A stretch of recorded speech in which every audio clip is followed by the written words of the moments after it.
Hello, and welcome back to the Awakening Philosophy podcast. My name is Jed. I hope you're having a good time. We are having a good time because we are understanding the nature of human conflicts within our individual souls, played out often within our family, learnt from our family, also played out within our city, our society, and we can wonder about how that same conflict might be playing out within the cosmos as a whole. Isn't that interesting? And what we've been learning is the nature of the conflict is fundamentally a fear of mind. Can you believe it? Isn't that weird?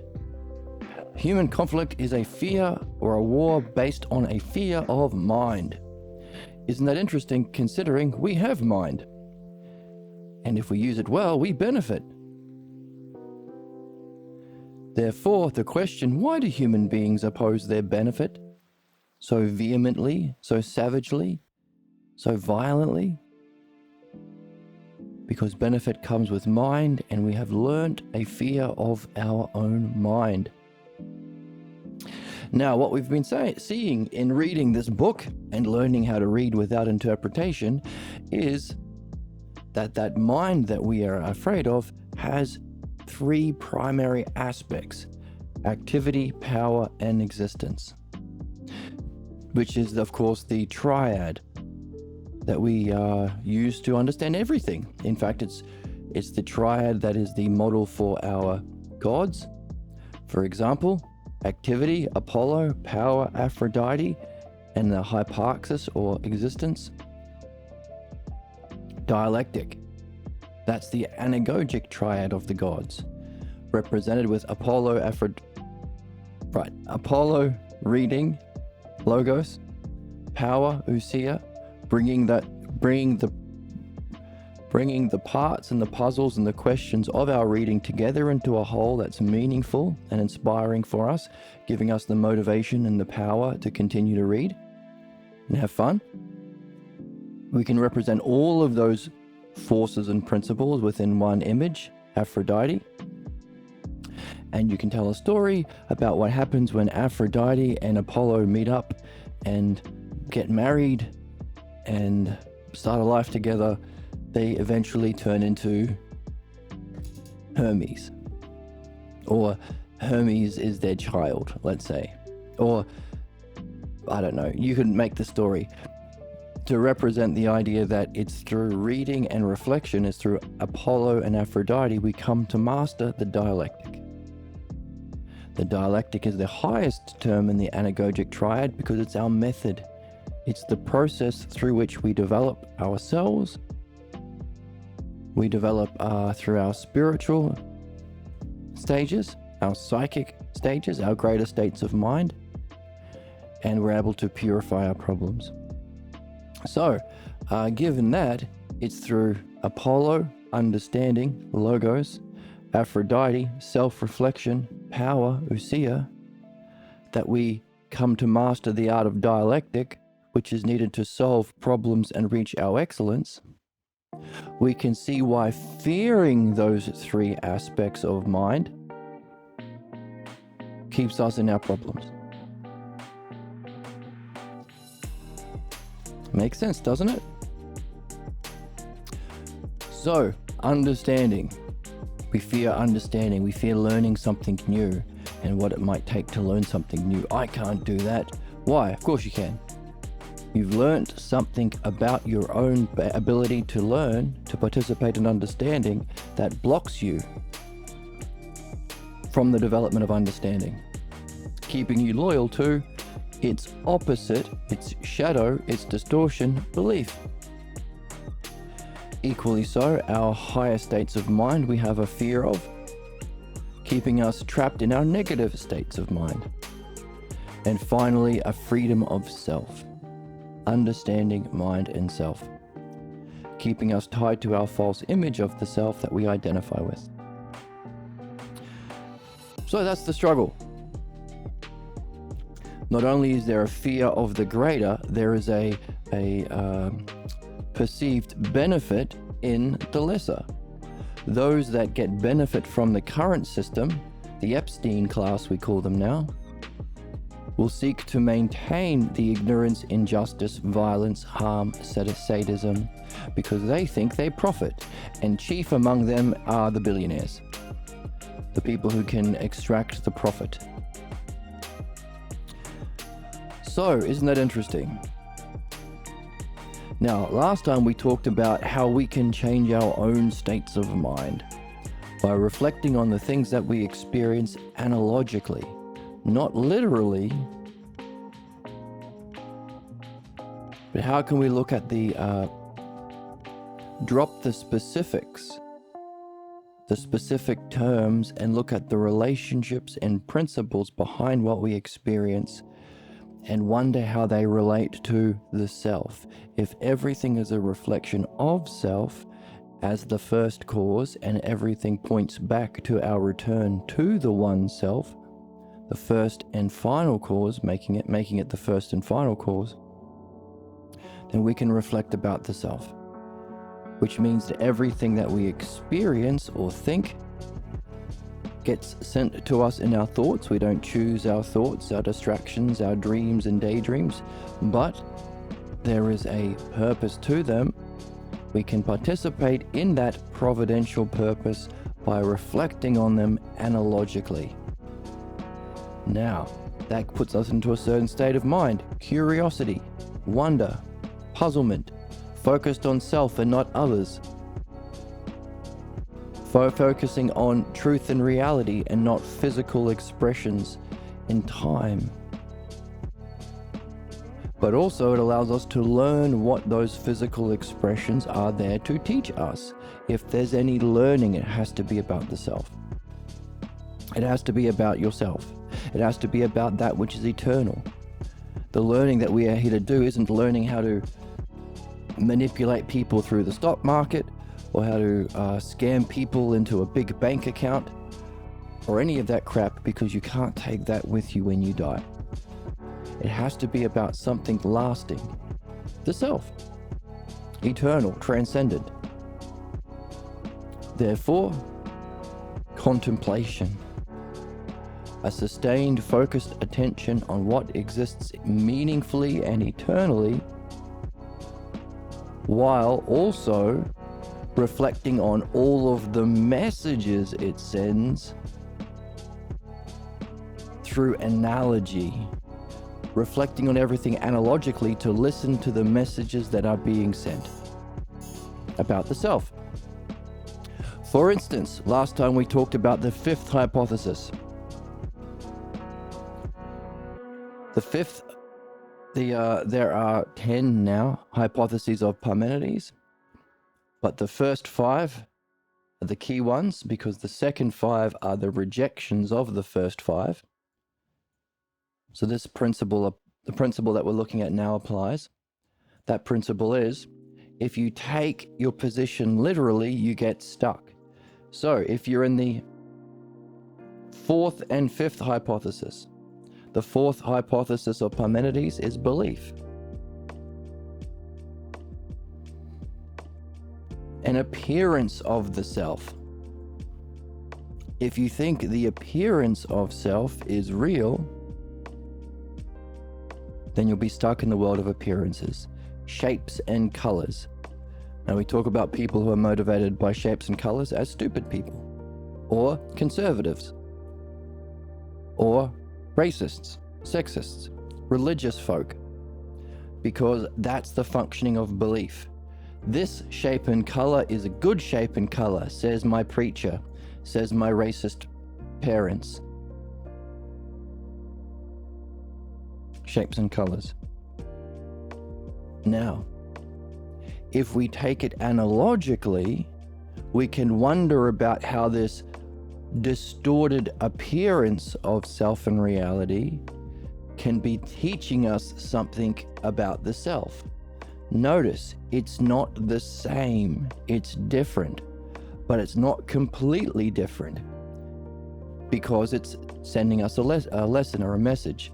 Therefore, there is something about what we experience through living a human life where we begin attached to an image of the self. That's belief, that's the pathologos, that's the cause of human ignorance and suffering.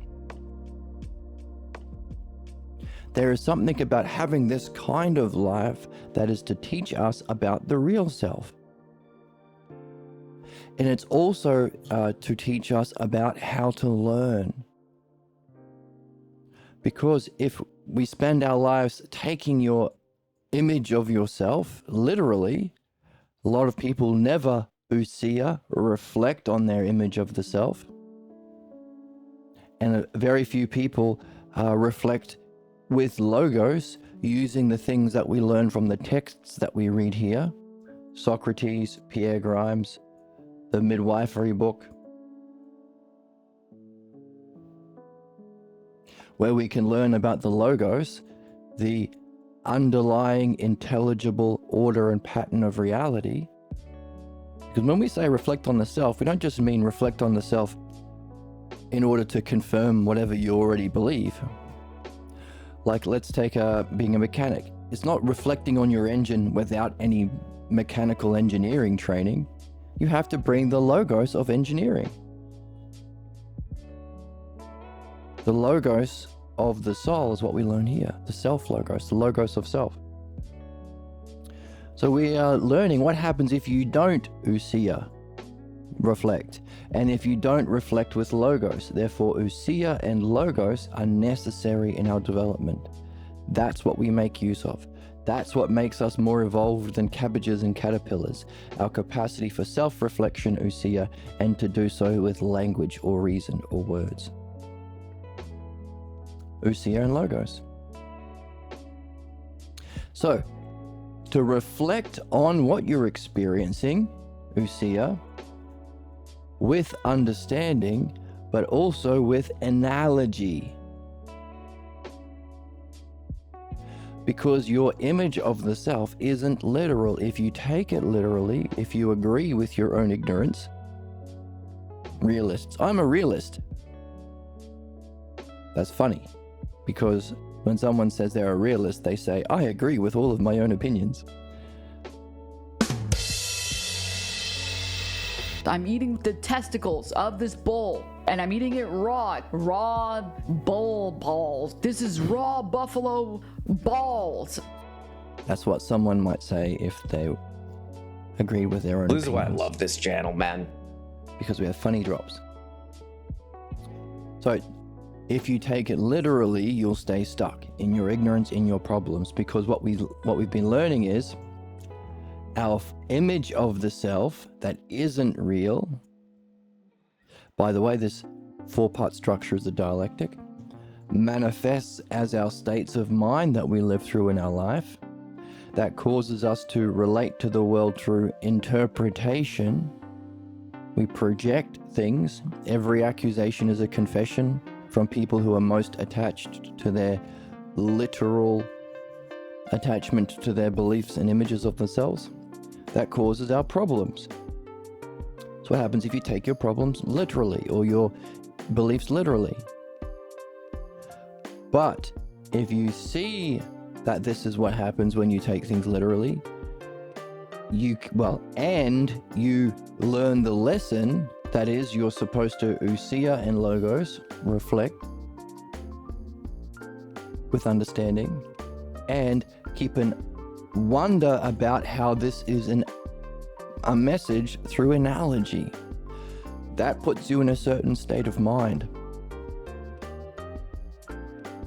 See? If the negative states of mind are our problems, we can say, hang on a second, what would be the analogy? If this is the false idea of self, how does what is false give us as human beings the conditions to learn what is true? If we were just being told, then we could very easily get stuck in belief, because belief is just accepting whatever it is you are told. There's no learning there. In fact, it allows you to be scammed. That's why the conservatives, the capitalists, the religious folk, they always try and keep you stuck in belief, because that's how you get scammed. If you understand what's good, then you'll seek what's good. If you believe someone else, then they can lie to you. Lying is OP. So if we were simply told, oh, this is the way things are, it could just be a belief. allowing us to be scammed and manipulated, preventing us from learning the significance about learning. Therefore, our messages can't be literal. They have to be analogical, a little puzzle to solve, so that we can participate and see how the pieces fit for ourselves. So if we take the message that we learn from going through philosophical midwifery and removing our problems, seeing that our problems are caused by a false image and belief about ourselves, putting us in certain states of mind that cause the same interpretations that lead to the same failures, a false definition of the self,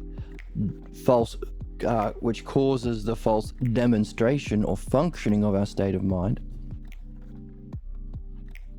manifesting in all of the divisions in our life, all of the different divisions, our relationships, our dramas, our thoughts, our daydreams, etc., our night dreams, all of which are leading to the same repeating failure, fate.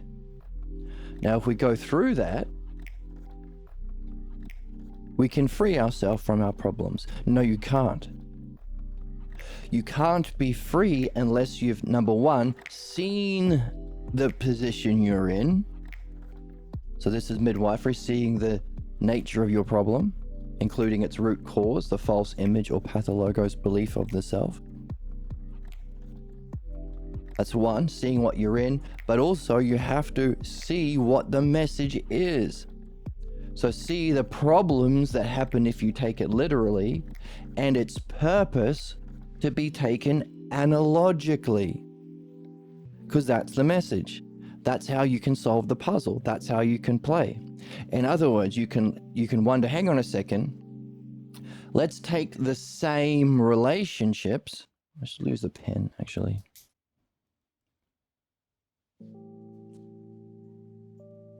Let's take the, what color? Same relationships or principles, relationships, but different terms. That's analogy. Different terms. For example, a shepherd is to his sheep as a king is to his subjects. Different terms, same relationships. This analogy is a imagination, a visualization of thought to help us understand how a king should relate to his subjects by taking the relationship between shepherd and sheep, changing the terms, not taking it literally. A king doesn't literally shear his people, but to take the same relationships and applying it to terms in a similar way, likeness. Therefore, going through our problems, to free yourself from the problems is you have to first of all see what happens if you take it literally, but you are not free unless you learn what the purpose of your problems were, the reason for the existence of your problems is in the first place. So if you take these relationships that the self, the image of yourself, causes your states of mind, what would be the positive? Because our goal is to know the self, the first cause, our highest purpose. Well, does the self if the negative idea of the self causes negative states of mind, could the true idea of the self, the profound idea of the self, cause profound states of mind? Could that be being, the realm of being we can experience in Usia, turning our mind upon itself to know ourselves, to know the mind, pure intelligence? By the way, how can that function in all of the divisions in life? We saw that negatively, it causes us to project. Every accusation is a confession for those most ignorant. Does understanding work in every... Can you use the dialectic in every division? And if the conclusion is failure or fate, keeping you on the train tracks to inevitable failure, is there equally a train tracks to inevitable success that we call destiny, fate and destiny, our highest purpose, our success. Therefore, each of these hypotheses of Parmenides represent stages of psychic development or understanding development. But each of those, for example, we were just talking about belief, but lower than belief is dualism. While belief is the appearance or image of the self, dualism says there is no self. We're all just physical stuff. Or even if there was a self, we can't know anything about it. It's beyond our scope. We are just small beings. We are bad noodles. We are ants to God. See? You see how that fifth hypothesis, dualism, strict dualism or materialism, we're all just physical stuff, will prevent you from doing the things that we do on this channel? Learning about the truth of self and reality? If you think there is no treasure, why would you seek the treasure?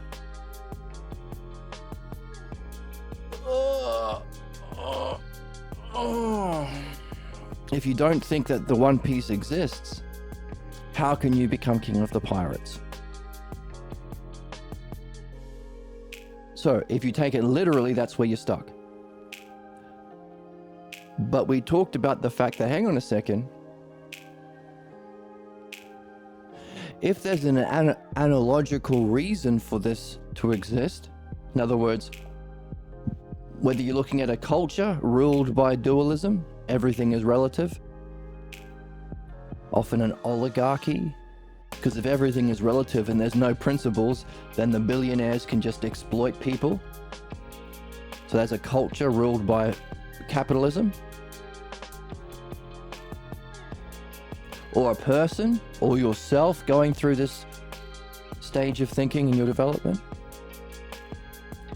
If you take it literally, you're stuck there. But if you wonder about how that reflects to the self in an analogical way, like it, not the same, but like it, hey, maybe the dualism isn't that self and mind and understanding is out of your reach, or everything above this line, understanding, being and oneself, understanding and mind, understanding and being mind. So there's our fear of mind. Fear of mind, the fifth hypothesis. Also belief. Because you have to learn how to fear understanding, otherwise you wouldn't have to believe someone else. But what if the actual message about the self isn't that mind is out of your reach, but self is transcendent? In other words, the second and third hypothesis, mind and understanding, knowledge and understanding, wisdom, doesn't matter how you progress with wisdom or ignorance, the self will always stand transcendent, will always be present, always be open to you if you look. See? It's not literally out of your grasp, but analogically transcendent from everything else in existence. So even though the second hypothesis, being, and the third hypothesis, understanding, are wisdom, are good,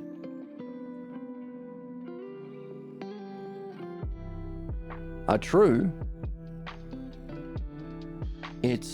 they are still also reflections of self, the truth, the true self. So you can even get caught or stuck if you take either of these two positions literally. And that doesn't mean you abandon them, because we talk about the triad of self is that first hypothesis, self, utilizing its reflection or its functioning, the state of mind of pure being. That's our standard for beauty and excellence and justice.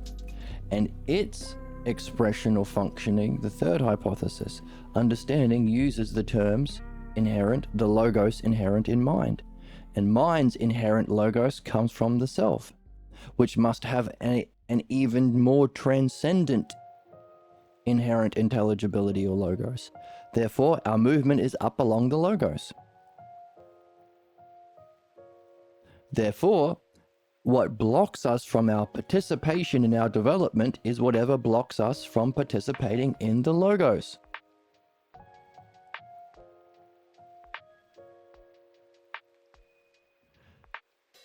The name for that which blocks our participation in the logos is the pathologos.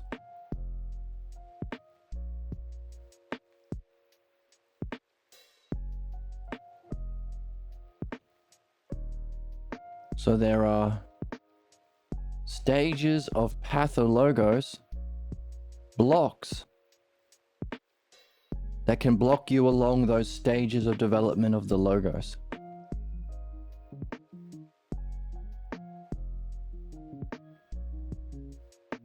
Now, upward or anagogic movement through analogy, which involves number one, seeing where you're at, seeing shepherdess to sheep, seeing if you just take that literally, you'll be stuck as a shepherd, but taking your understanding of the hypothesis you're in, of the way of thinking you're in, taking that A, your understanding, and B, applying it with curiosity, analogically, but how it can relate to the self. Freeing you from that position by seeing the purpose for that position. Because if the one self transcends all experience and all qualities by being the source of all experience and qualities, when we return to the self, we better have some understanding in our back pocket so we recognize it. You're not going to be able to see the nature of the self from the self if it is itself what is seeing. Therefore, the reason for our development is to give us lessons about the self by contrasting the transcendent self with experience.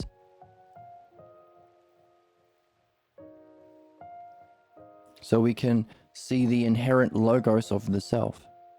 Just like when we experience the second hypothesis, divine luminosity, we have to reflect on it with understanding.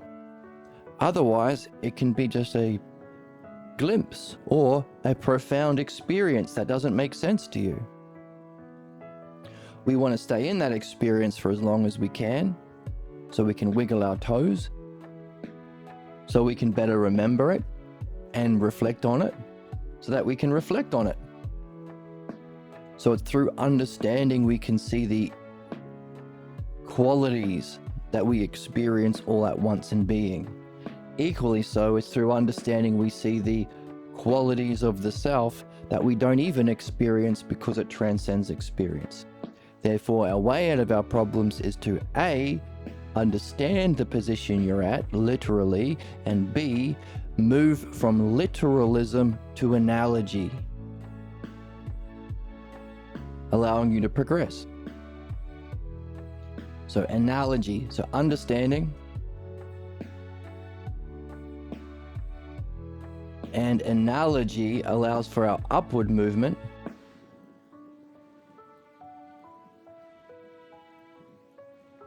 Apollo and Aphrodite you could put there. So now we've been talking about taking all of these ideas and unifying them into a single image.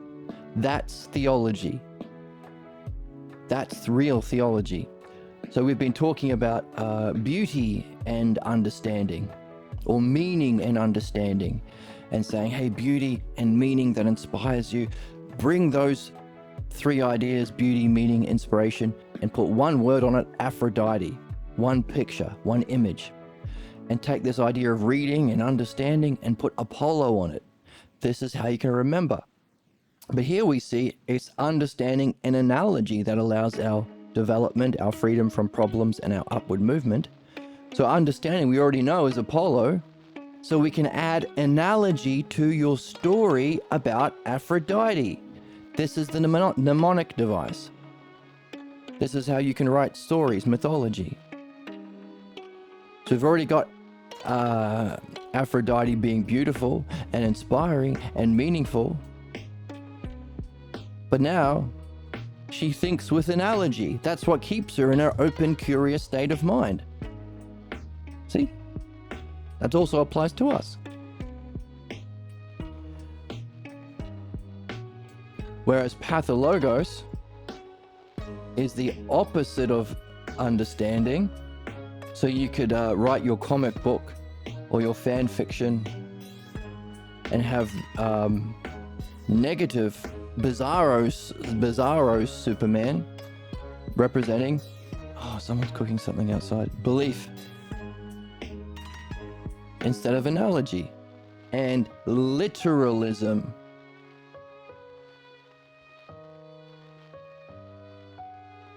Literalism, taking it literally instead of analogically. Now,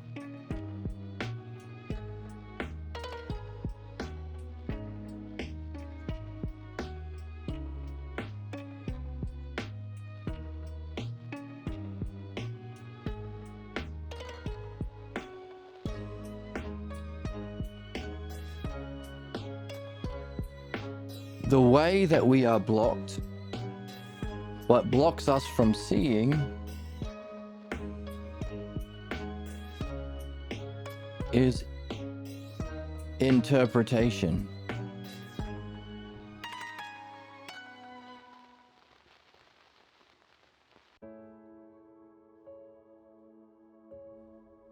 So when we get presented with each of these stages of truth, or new truth through stages, such as everything that we're doing on this podcast is for most people new truth, new understanding. It isn't new, it's always true. It's just that we've been blocked from it. But for most people, it's new to them.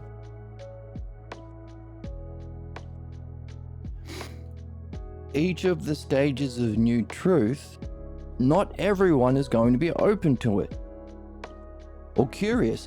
Not everyone can keep that state of mind of understanding and analogy. Let's wonder about this.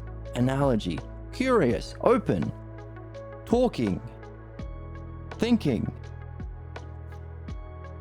Most people will carry interpretation to maintain loyalty to the beliefs they carry that they take literally. So, while we can make some more space.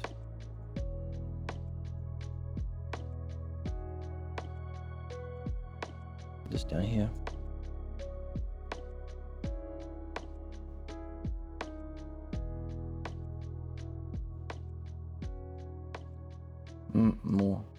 More over here.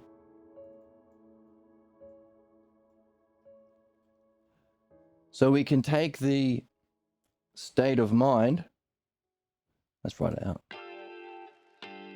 State of mind, Aphrodite,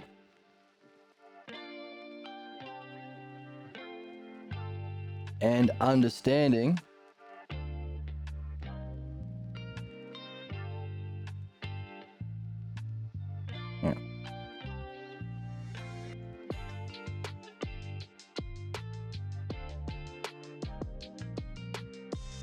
play a sound drop. I'm sorry that you have a loser mentality about progress and you think that there's nothing you can do about it. See, we can do something about it. Thank you. Honestly, on the real, I say stuff like that because I'm cool. And we say that because we're cool. Understanding, or Apollo. See, this is the actual benefit. So people say, a lot of people can say religion is the cause of all problems. Yeah, no shit. Because people take their bullshit that they got from their fucking priest or imam or rabbi or politician that is scamming them, literally. Oh, really? I have to kill the infidels? We can exploit the goyim, says the billionaires in the Epstein files. Right? Yes? Goyim is what they refer to these people that the billionaires are exploiting and murdering and torturing and abusing. Infidels, right? Heretics, sinners, all people who are bad because they don't obey what you say.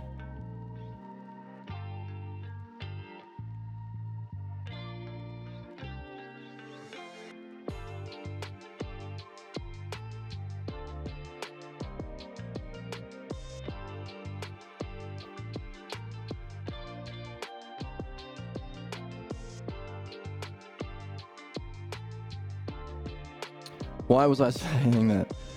People say that problems are caused by religion. Yeah, no shit, because it's based on belief. Right. So they take their religious stories about Jesus or Joseph Smith or Xenu or whatever, or even Zeus, literally. It's not literal. The Greeks called that barbarianism.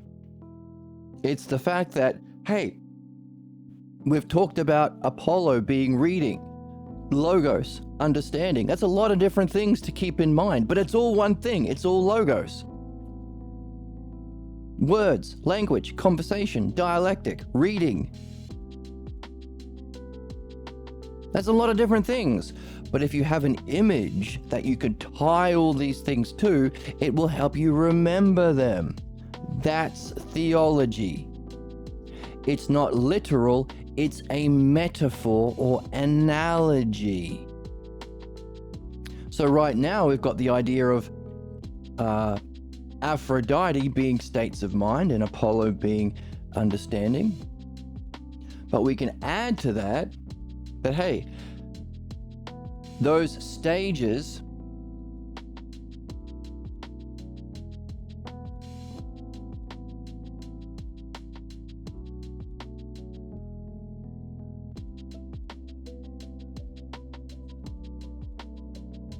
of understanding we call the hypotheses. Hypotheses of Parmenides. Parmenides. So, while there are stages of understanding and analogy that you develop, or stages of understanding and states of mind that you progress upwards to when following the logos, you might want to understand what those stages are. Because as we just said, to free yourself from whatever, even if you're in a positive stage, you don't want to get stuck there. And we said to free yourself, you need to both understand that position and have a state of mind of non-literalism, openness, curiosity by looking at it analogically. You need to understand and have an open, curious state of mind. So you better understand where you're at. The map needed to understand where you're at is called the hypotheses of Parmenides, the map of your understanding. So we can take that hypotheses of Parmenides map and add it to our story of Apollo, who represents logos, because the hypotheses of Parmenides is a pure logos. It's a pure dialectic. A pure dialectical, rational account of every stage of development. There's no proof, there's no examples, it's pure logos. That's why it's the map. So you can add that to Apollo. So Apollo, on his side table next to his bed, has this great map called the hypotheses of Parmenides. And every time Apollo wakes up from his in the morning from his sleep, he has a look at the hypotheses of Parmenides. That's what religion, well, not religion, religion is belief. That's what theology is supposed to be. A story to bring together these true metaphysical ideas that are important and necessary for your soul's development into a single story so you can remember it. By the way, we said you have to understand your position, but also have a analogical or open, curious, reflective state of mind. So there's also a state of mind for each of those levels. One if you take it literally, and one if you are taking it analogically. The map for those states of mind you move through. Actually, let's make this blue.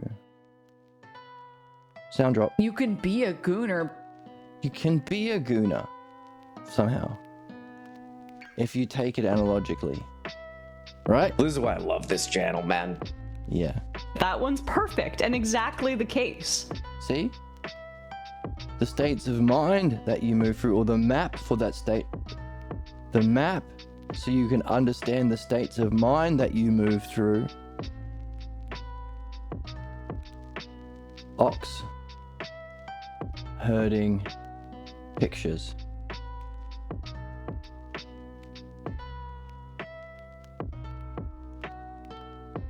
So you need to understand your position and reflect on it analogically, how it might relate to the self. Well, you better understand your way of thinking and understand the state of mind you're in.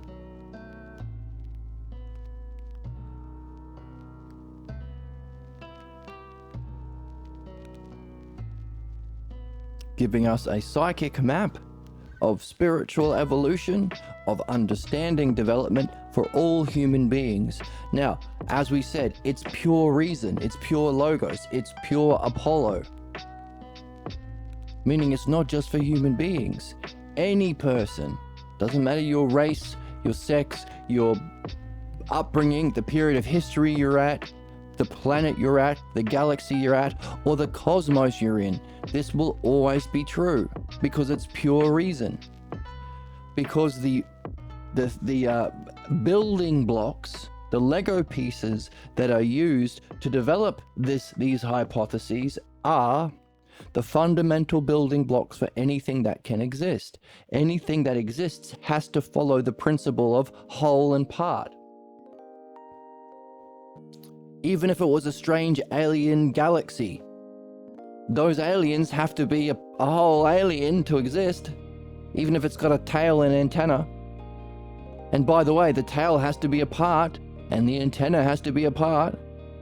And by the way, that alien has to be same as other aliens in its species, but different in that this alien is blue and the other alien is purple. Same and different.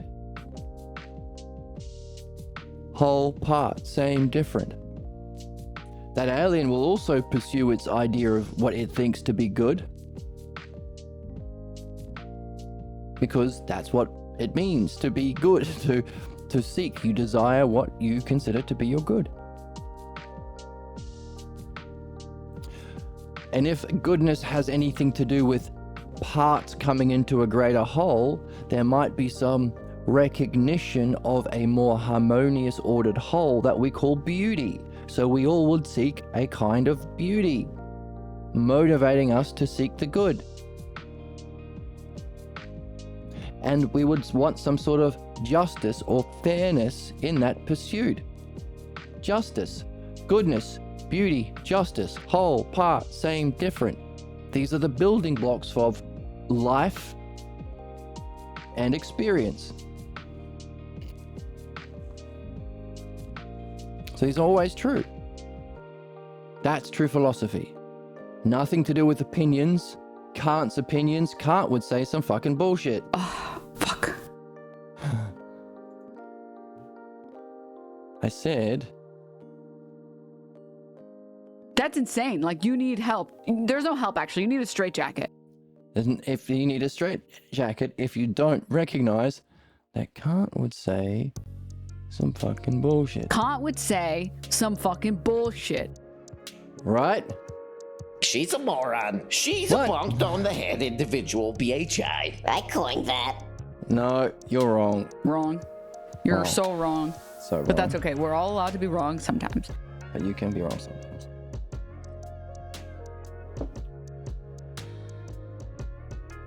That's the difference between understanding and belief. Universal principles, universal terms that must exist necessarily in all space or all out in everything in time, but also has to have its existence out of time for it to have the scope over everything in time. Out of time and in time. Another one of those set of terms of the self-logos.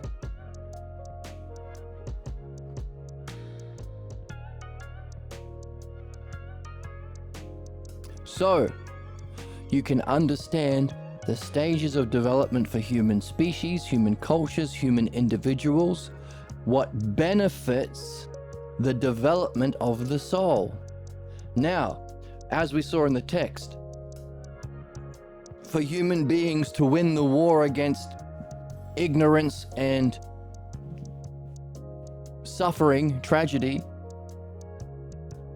we have to show that one of these ideas is true.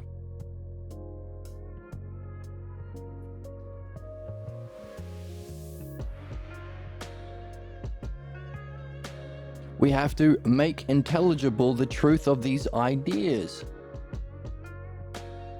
And we do that, the issue of this hinges on whether the proposal, which of these arguments, the one that we are seeing here now or any other one, actually benefits the growth and development of the soul. These maps are the definition of the growth and development of the soul. Now, how do we show that we're not just making it up? Well, we showed that we used fundamental terms that are always true, the self-logos in any cosmos. We used a bit of analogy talking about aliens to make it clear. But as the book said, we have to reason through words and also appeal to experience, especially the kind of experience that comes along with an encounter with intelligence. Or whatever claim is being made as true needs to be demonstrated by reasoned reflection and confirmed in experience by those whose primary interest isn't to validate their bullshit ignorance and harm, but by those who have a genuine love of wisdom. Aphrodite and Apollo. Aphrodite, motivated by the desire for beauty of pure intelligence, and Logos, Apollo, moving there rationally, not just making shit up.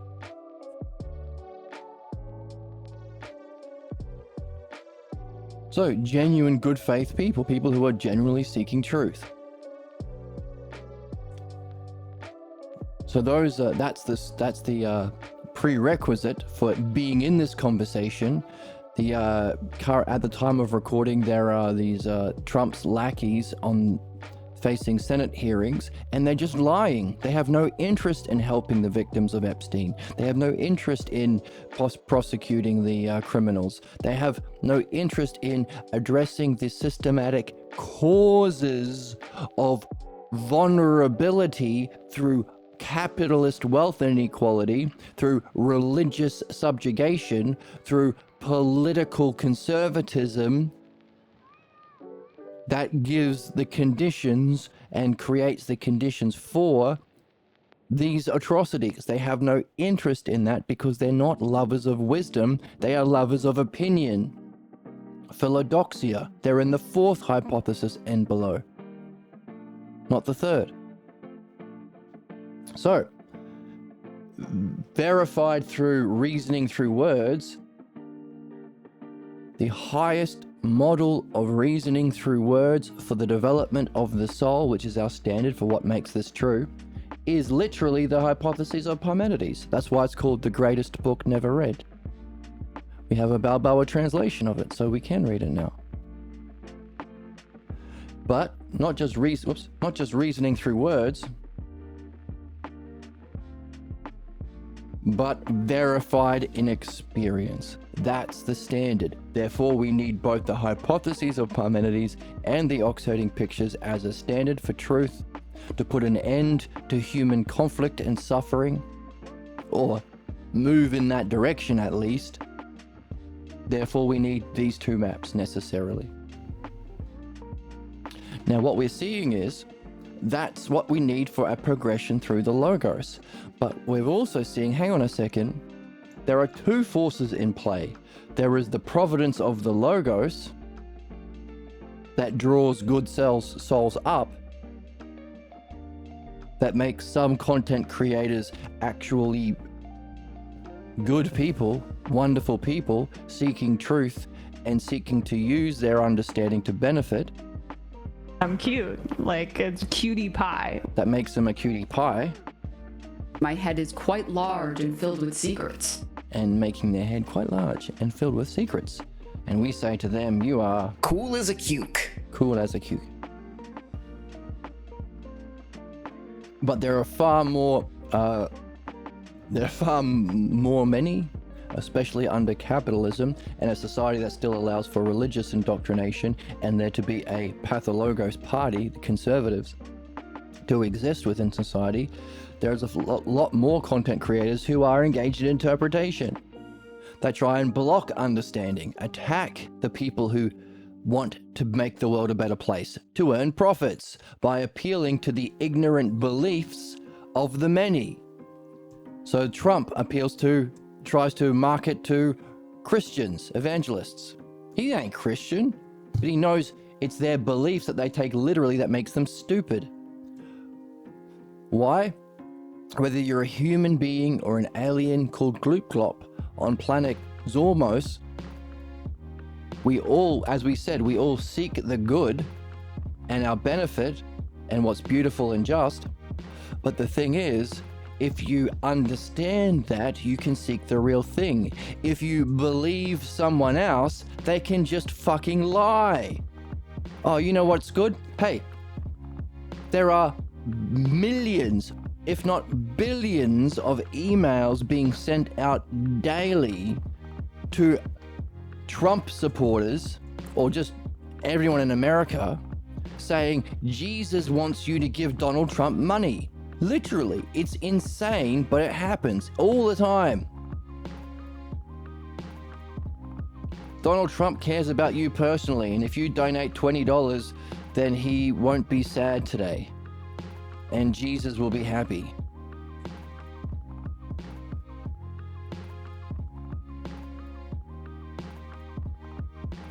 Lying to get you to believe something is good that it ain't. Understanding doesn't do that. That's why when Emperor Justinian killed the philosophers in 529 AD to get rid of the philosophers to create Christianity as the ruling doctrine, the Latin tradition, the Third Reich, or the Reichs. He did so because he didn't want people doing understanding in philosophy, true philosophy, because you can't scam people who understand. He wants faith or belief because they can say, oh, you know what's good?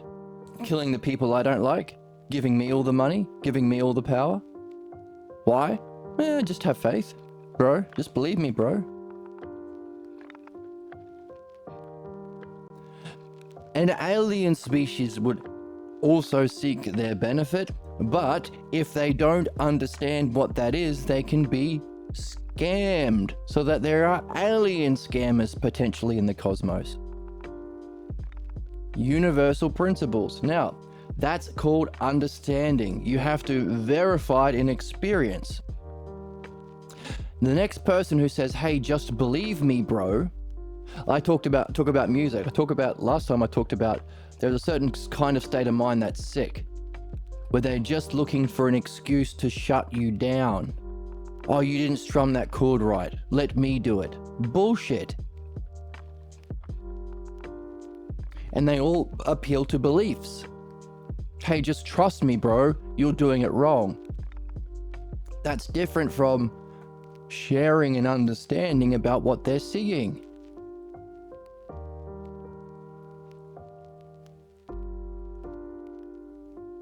The good sorts of people who respond to music talk about what they are seeing in music and their highest vision, what inspired them, Aphrodite, and put words on it. What do you understand, Aphrodite and Apollo?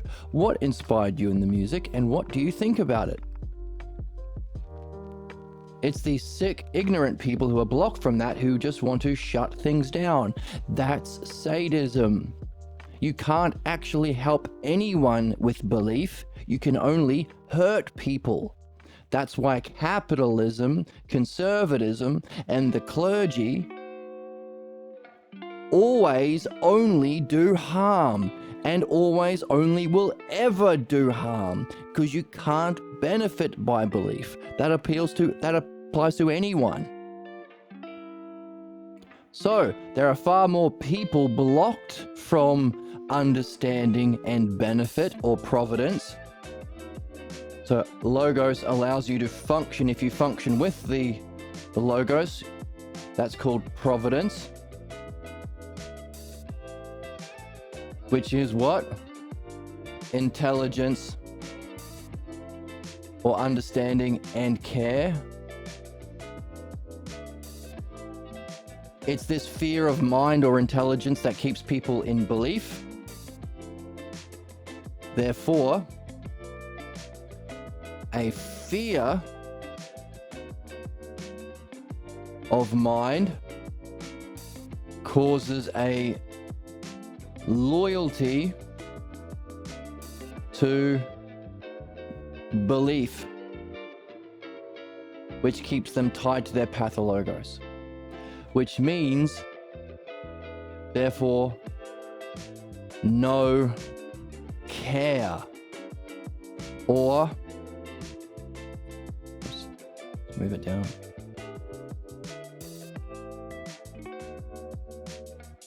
Or harm. Belief-based people can only do harm. And if they enjoy it, sadism. That's why cruelty is the point for conservatives, clergy, capitalists. Why isn't Bill Gates ending world hunger? Why does he instead want to do all those terrible things to the most vulnerable people on Epstein's Island? Same thing for Trump. Same thing for the political conservatives, capitalist conservatives, and same thing for the religious authorities. How many scandals have they been through of the same thing? A fear of intelligence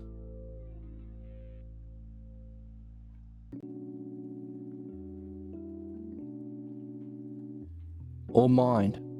That's the nature of human conflict. Logos allows you to function with providence or intelligence and care, is what providence is. A fear of intelligence or mind is the conflict, meaning no care or harm and sadism. So, that's the nature of human conflicts, individually, collectively, and also within the cosmos. Maybe an alien species are going through this right now too.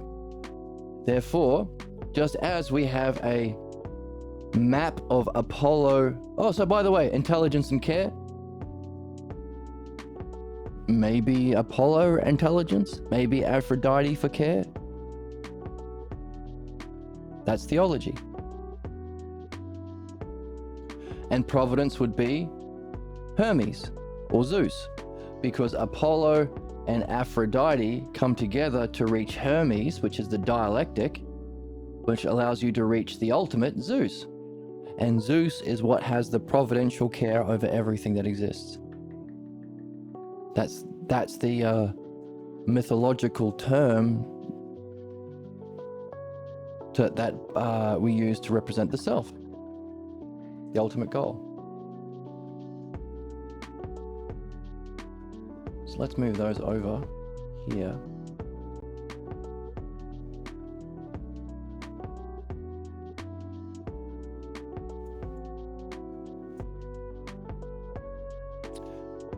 So, for each stage positively through the hypotheses of Parmenides and the ox-herding pictures. We could also have a list of interpretation.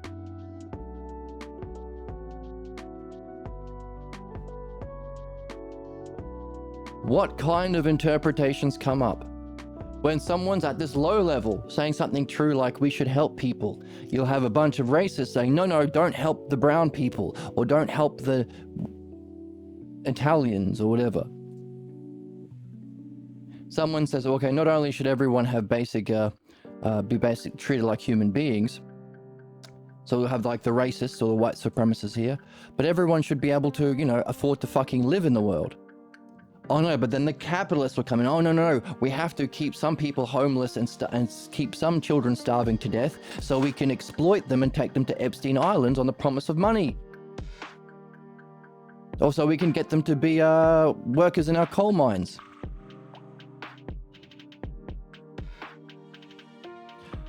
Or maybe someone will have an interpretation. Oh yeah, I like this basic human dignity and everyone needing the basic human, human needs to live, but only a little bit. So long as, we should still have, everyone should have a potential right to housing, but you have to work hard, and you have to, hope that you're born into a rich family.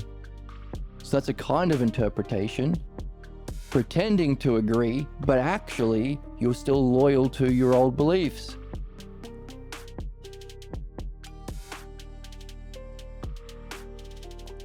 Or maybe this human dignity and human right to being able to live on this planet is a truth you can't escape, but you'll take, okay, we'll take that as a patchwork. But we still have capitalism, we'll still keep conservatism or the Pathologos party, we'll still keep religion, but we'll pretend that Jesus also said it. Patchwork coat, taking a patch of the new to the old coat, to the coat of your old beliefs. These are kinds of interpretations. Rejecting the truth completely is the lowest. Pretending to take the new when actually you're loyal to the old, a wolf in sheep's clothing. Taking a piece of the new as a patchwork, and that's what we've been developing. So we could therefore make our own hypotheses of interpretation.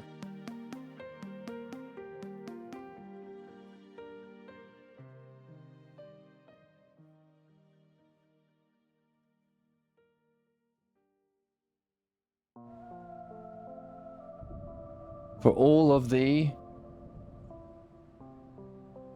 stages of being blocked from your participation in the Logos.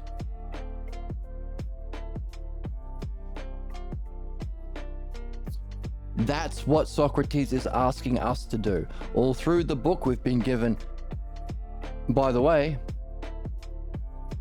also states of mind. Ox herding pictures. Ox herding pictures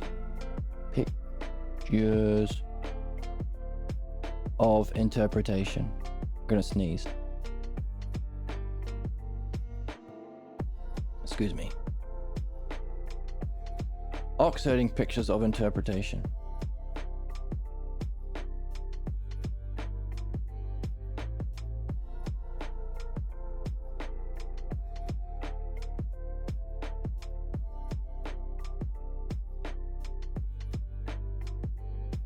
Giving us the state of mind, what it feels like, and that includes the examples from the text.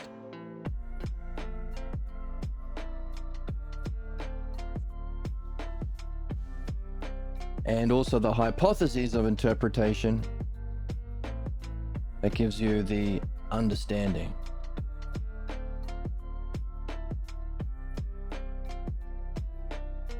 Functioning.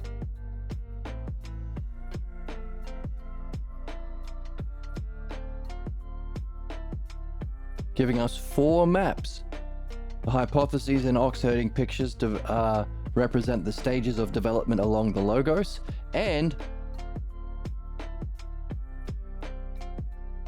the hypotheses and ox-herding pictures of interpretation that we are being asked to do ourselves as a way of solving the puzzle of this book we've been reading, that account for all of the possible ways human beings respond negatively to truth, that blocks their participation in this. Oops. That blocks their participation, keeps them blocked.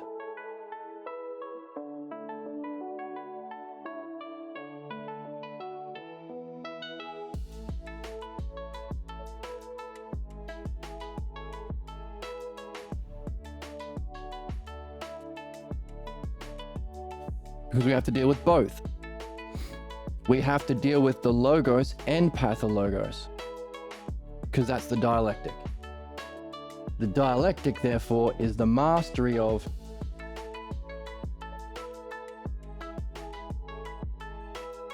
the logos side plus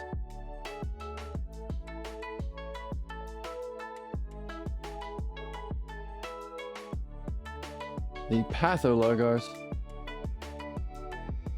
side, the dialectic. That's the art we're here to master, which requires the Apollo and Aphrodite of the movement up the logos, and the negative Apollo, symbiote Apollo, and the negative Aphrodite, bizarro Aphrodite, that causes for every stage of development, there is a potential counter attack by the pathologos. That's what we are being asked to do.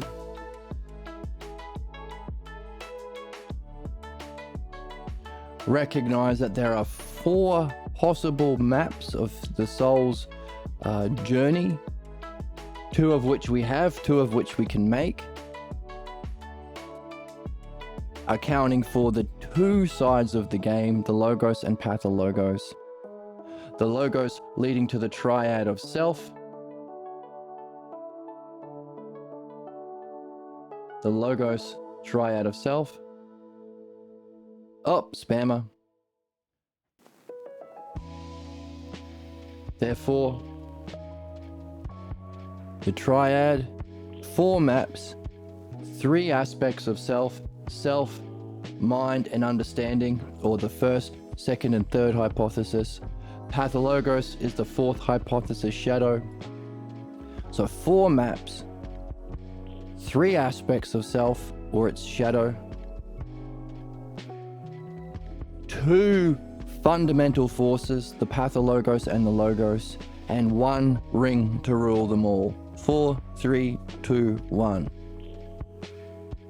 That's the nature of all human conflict, and perhaps even interdimensional alien species' conflict too.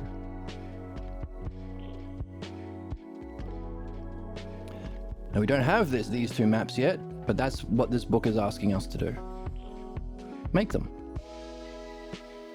And we have been developing, as we've been reading, a list of all of the classes or kinds of interpreters, or interpretation, remember, or responses to new truth. Rejecting the old, rejecting the new, keeping the old, claiming to speak for the new while remaining loyal to the old, like a wolf in sheep's clothing. An example is Paul, and so on. We've got 9 on the list so far.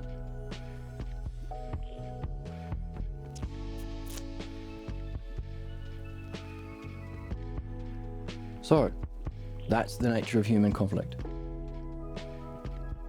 Pathologos versus logos. The way of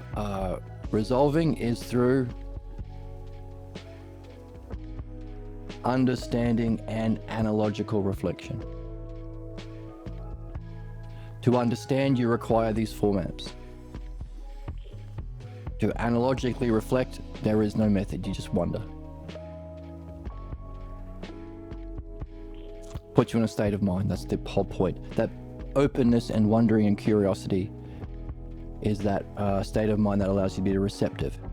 Taking it literally keeps you certain. Jesus said literally kill all the blacks, so that's literally what I will do. That's fucking stupid, keeps you blocked, you can't learn anything new, you're blocked from any further insight or development. So, there's no method to analogy, it's just wondering. The method of understanding is on the board. 4, 3, 2, 1. 4 maps. 3 aspects of self. Or it's fear by the pathologos. 2 guiding principles, 1 guiding you to fate, pathologos, 1 guiding you to your highest purpose, providence, that's the logos, and 1 art to rule them all, the dialectic. Isn't that cool? All problems, any problem you have, political problem, an economic problem, a relationship problem, it's that. This area is on the board. From the book. This book is a goddamn banger. No, you're not unwell. You're brave. You are Crossing into new boundaries. We're crossing into new boundaries. Right, Emma? I'm cute. Like, it's cutie pie. Right, All RM? checks out. All checks out.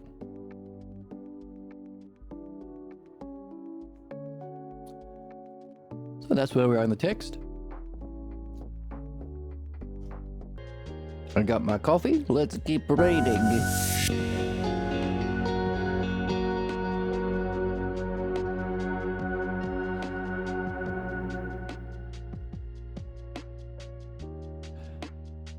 So, to find reiteration in the text of what we've been reviewing with our 4 maps,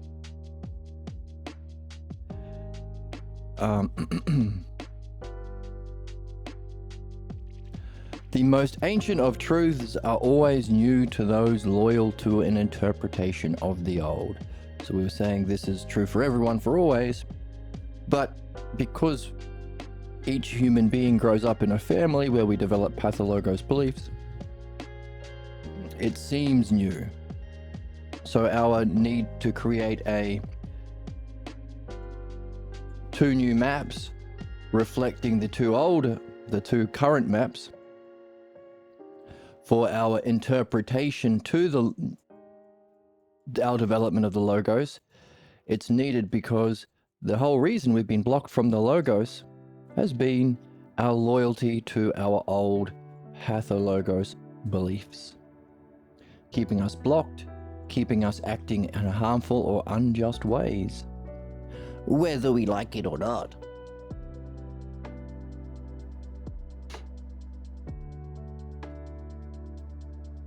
Every interpretation is an attempt to save the old, to preserve some advantage. Just think about it. People want to keep their mask. They know how to manipulate through their mask. They know how to deal with the world. It's familiar.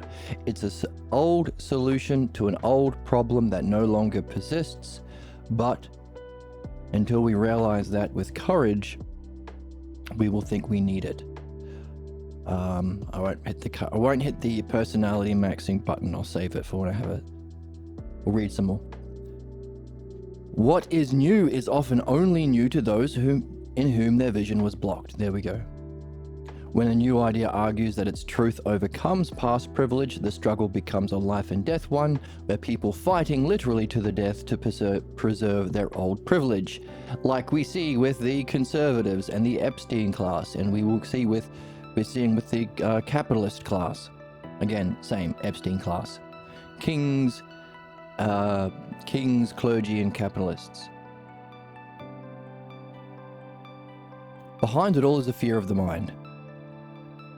They're only fighting to preserve their past privilege because they fear their true benefit and reason and happiness, the mind. The possibility that a rational order is superior to all other claims forces a re-examination of an entire culture. There's our ousia and logos that we make use of as souls in a reflection of our own state of mind. It also applies to our culture. So that fear of mind is a fear of ousia and logos, Aphrodite and Apollo.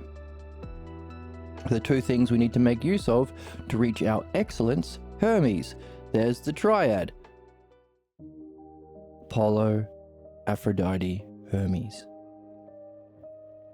Understanding, ousia, self-reflection, mind, and dialectic. The fear of mind and freedom, when it is tied to awakening a new kind of thinking, it will arouse the fear of the mind. Behind that fear is that the new forms of order and understanding demand difficult retraining and adjustment. Know me, know my ways. I can't change, I'm too old. Bollocks. The pull to oppose new and resist change is a fundamental conservative impulse. That's the thing that conservatives appeal to. The most ignorant and afraid are the base for the conservative movement. And of course, they are the ones that seek to gain benefit over that system of ignorance. There is no Republican Party, it's the Pathologos Party. We've been saying that for years. As looking forward to meaningful change is an opposite movement. The issue between these forces hinges on whether the proposals of each benefit the growth and development of the soul. Thus the need for a map that shows empirically, verifiably, understandably, the map of the growth and development of the soul in understanding in states of minds, and also what we have to move through in our human opposition to it due to our fear of that development of mind. So we need these other two maps as well. It's for you to make. So, who wins? What proposal shows the benefit the growth and development of the soul when it can then be demonstrated that one is true and reflects a higher truth? So the logos reflects the logos of the self. Then the issue becomes critical. The struggle over truth becomes necessary to say which of these comes closest to revealing and making intelligible the truth of the ideas being contested. Where one can confirm what we have explored through a process of reasoning through words and appealing to experience, specifically the kind of experience that comes along with an encounter with the intelligence, mind itself. So, understanding, reasoning through words, direct experience of intelligence, being, mind. When reasoning brings with it a quietness of mind, notice capital M. So capital M, quietness of the mind. There's our highest state, understanding in the highest state of mind. So we talked about needing understanding. We talked about already today. That experience of mind, that belief is a shadow of and is in fear of, that we prepare ourselves for through understanding. We even apply understanding to that to bring a quietness of mind, which allows us to move beyond to see what is seeing the self. 3, 2, 1. That's the map. When reasoning brings with it a quietness of the mind, and one can drop away everything to see what sees, it is then that sight opens itself up to itself, the self. Equally, the drowning oneself in empty phrases breeds chaos. This is the last paragraph that brings us up to where we are. Behind the fear of the mind lies another threat that periodically sweeps across the land, bringing death and destruction along with it. This is when the literalists gain power. So, We talked about how we could, all of these terms we've been summarizing with Apollo and Aphrodite coming together for Hermes that represent the dialectic. The dialectic, the one art. Literalists don't take their beliefs, they take their beliefs literally and not analogically. Because the use of analogy is the use of understanding. So you might have come across people who are really good at using analogies. And it's a lot of fun, and people can relate to them. And you might find the people who are blocks, who are in this stage of growth, or blocked from growth, are confused by analogies or take analogies literally. Someone says having your cake and eating it too. That's literally a cake. I love cake. No, you idiot. Well, that's not true because I don't think so. And that's what they say. And that's not true because I don't think so. The hell? I'm always good, and that it's sad, and I'm sad for you. And we're sad for It's a them. total shit show. It's a total shit show because they're blocked from analogy, because they're only used to taking their beliefs literally, because analogy is the use of the mind. It's also understanding. It's also how we progress through the logos. It's our ticket.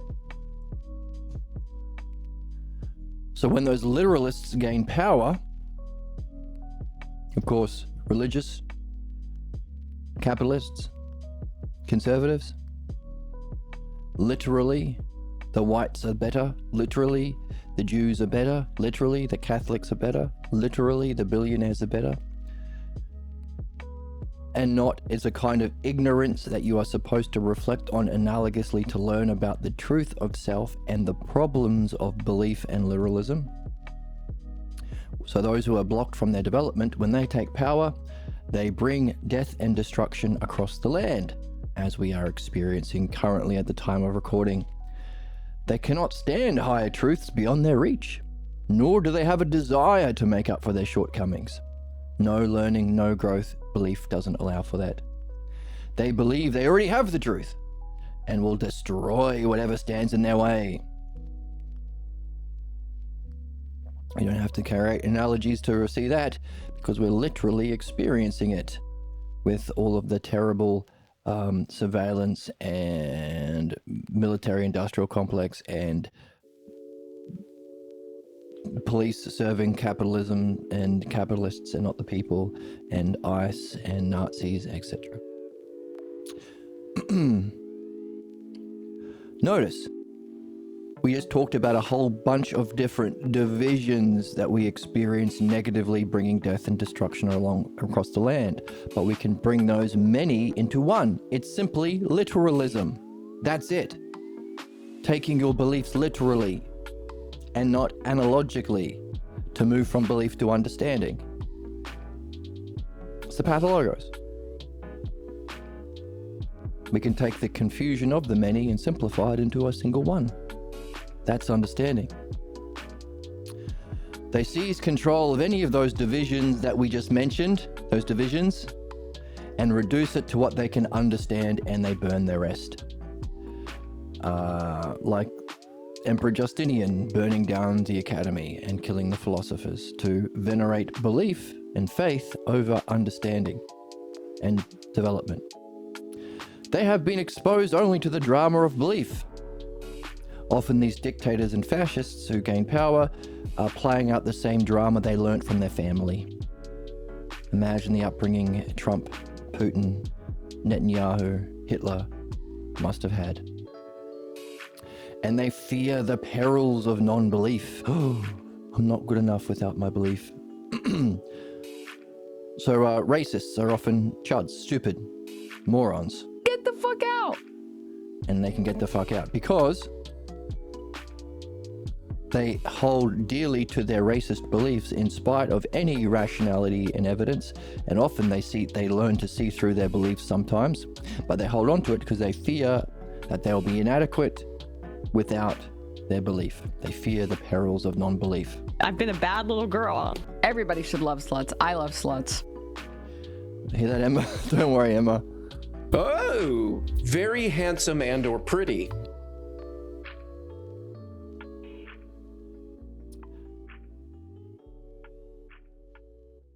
They're only exposed to the drama of belief and fear the perils of non-belief. They cannot stand to view what they take as true and subject it to analysis. They hold fast to their literal reading that supports their belief.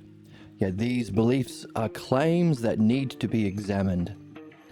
Surely there is only one standard to examine the truth of any spiritual and philosophical truth. There is one standard for truth. Whatever claim is being made as true needs to be demonstrated by reasoned reflection and confirmed in experience by those whose primary interest is the love of wisdom, balanced by their experience of the intelligence. That's the standard. That's where we are. And Jesus comes in now.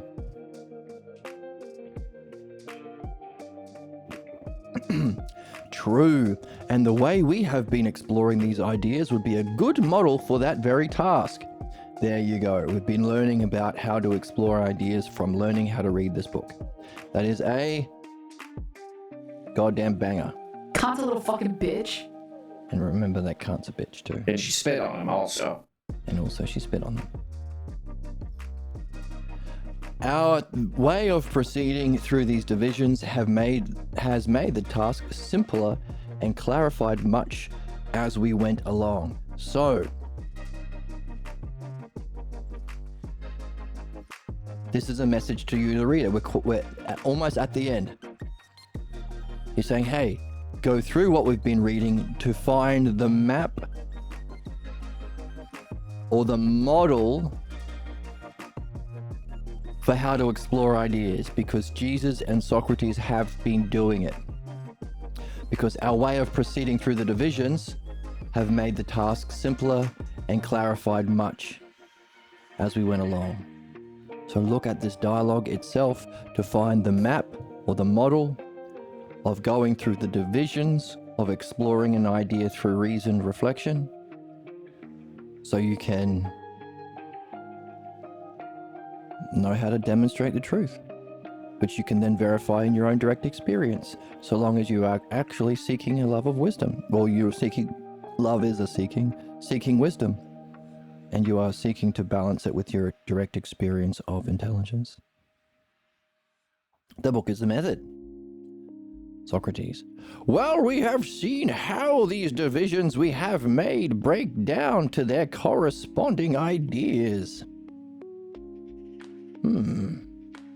Have we not seen that with the introduction of a new philosophical idea, we can find those who accept it as it is?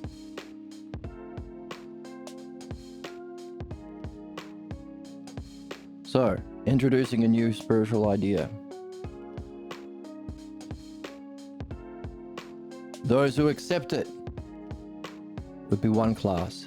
Those who reject it, another class. Those who offer an alternative system of belief to the teaching, another class. Those who adapt the new to their own beliefs. So there's 4 already.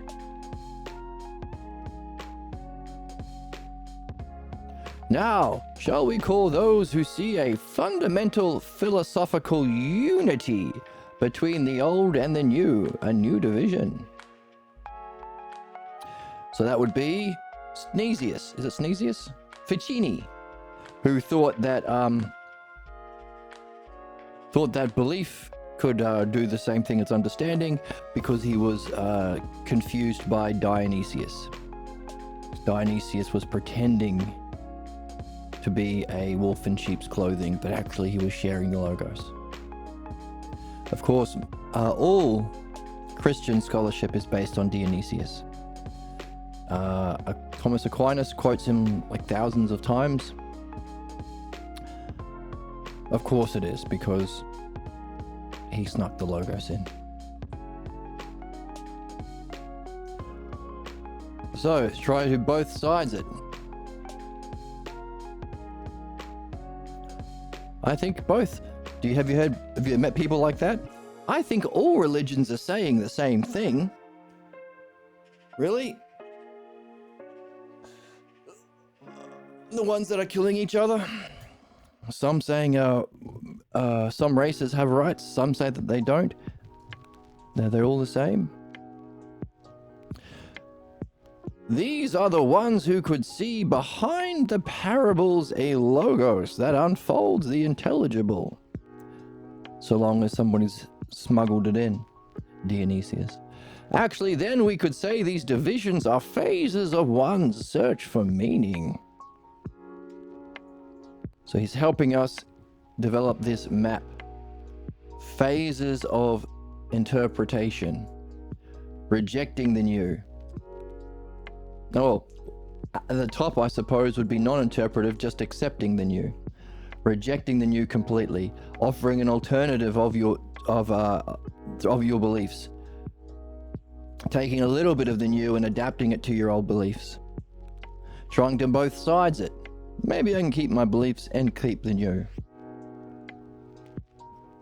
And he's saying these are stages of development.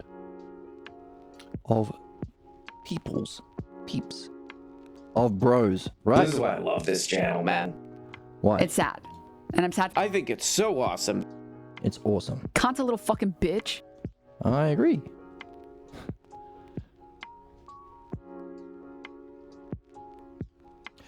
These divisions are phases of one's search for meaning. The conclusions need to be verified in one's own experience. There's our verifying an experience. That's not let's remove this.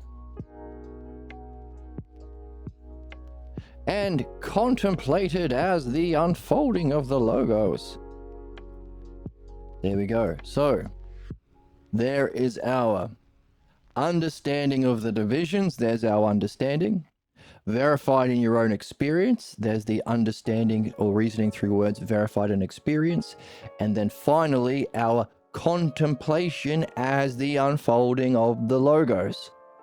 Giving us our understanding or reasoning, our experience it as a state of mind, and a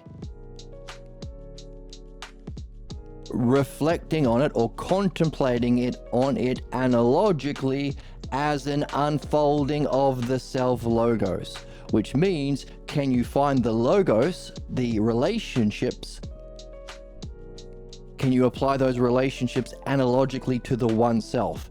Because what we're after is the self. The self. We should make this triangle a bit better.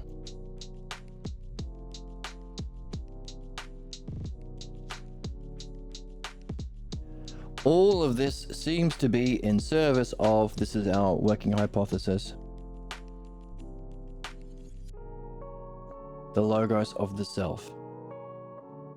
The self logos. Through the mind logos, not just experiencing it, but understanding it. And of course, the dialectic use of the logos through understanding. There's our triad of self. Notice. It fits the paradigm of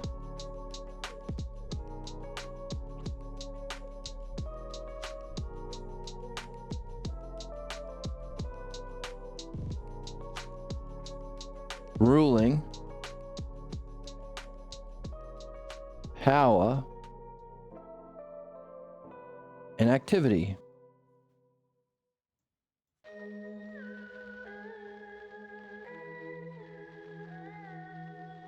Hermes, Aphrodite, and Apollo also follows that hierarchy, that structure.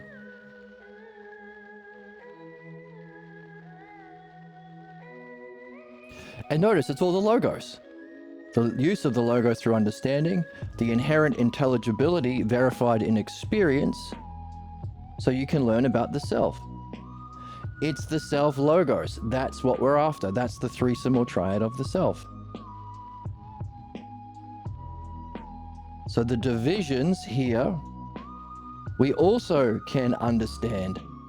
That's our understanding of these divisions of interpretations, verified in your own experience. Therefore, as you develop an understanding of these divisions, you can create your own hypotheses, like the hypothesis of Parmenides, but it's the hypothesis of Barry. That's you, Barry. Or Jessica. That's you. The hypothesis of Jessica. Those kinds of interpretations. But also verify it yourself. What did it feel like to be in each of these stages? The ox-herding pictures of Jessica.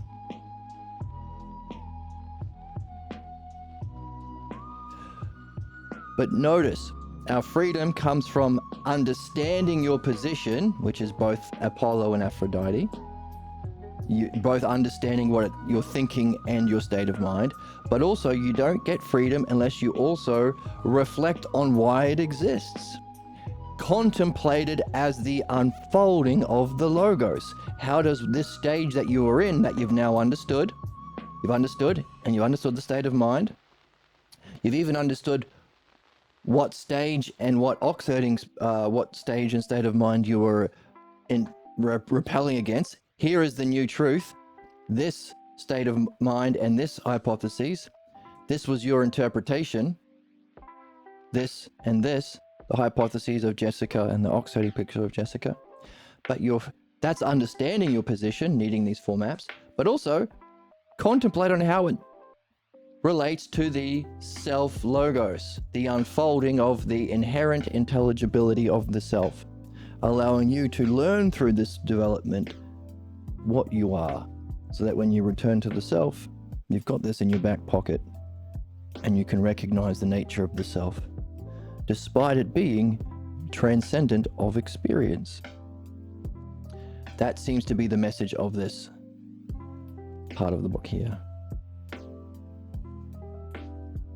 So, understand those divisions as phases of your search of meaning, verified in your own experience, and contemplate it as the unfolding of the self-logos. Jesus. I have been careful to note just how many divisions we have found among our interpreters, and if I am correct, I do think that there are 10 divisions in the classes of interpreters. Interesting, we have 10 ox-herding pictures, we have 10 now that we've added a 10th, hypotheses of Parmenides, and he's saying there are 10 divisions in the classes of interpreters. We also have 10 causes in the lists of causes.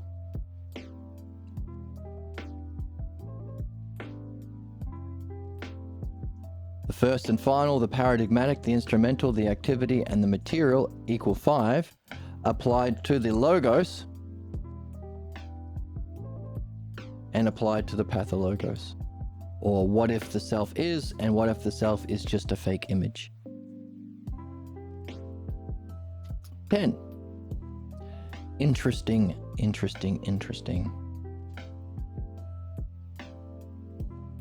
So, he's given us a hint. There are 10. Now that's interesting because we have, so far, in our list, 9.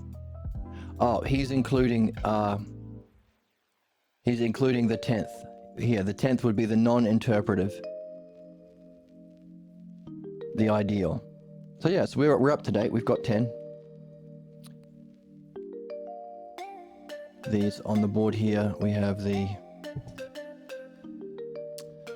classes or kinds of interpretations in response to new truth.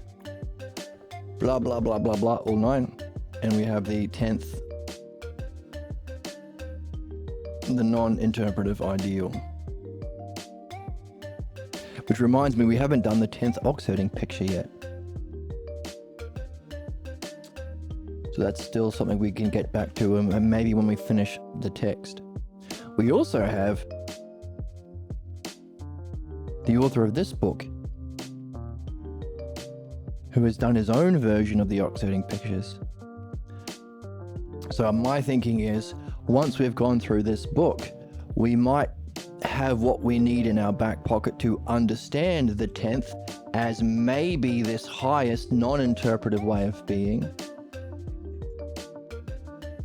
as maybe a stage beyond the first hypothesis of Parmenides, because we have our map here. Which one should we pick? As ignorance is the activity, fifth hypothesis, materialism, strict dualism, that is derives from a false belief. So our model, belief, knowing it all at once, and the activity, materialism, is ignorance, rejecting the mind. So too, wisdom is knowing, ousia, and activity, logos, knowing and understanding, which is the experience and functioning of mind. We are wondering, what's the experience and functioning of the self, the ultimate? The whole that transcends parts, the out of time that transcends being in time, the same that transcends any difference. Because while this is the second, third, fourth, and fifth hypothesis, there's only one hypothesis that doesn't fit our model here. But there's the 9th and 10th oxiding picture. So we're going to wonder about whether the 10th oxiding picture fits to either the model or the activity or the self. And how that relates to the first hypothesis of Parmenides. How it relates to our quest to add a 10th or 11th or 12th hypothesis to Parmenides. We can improve on the Parmenides. And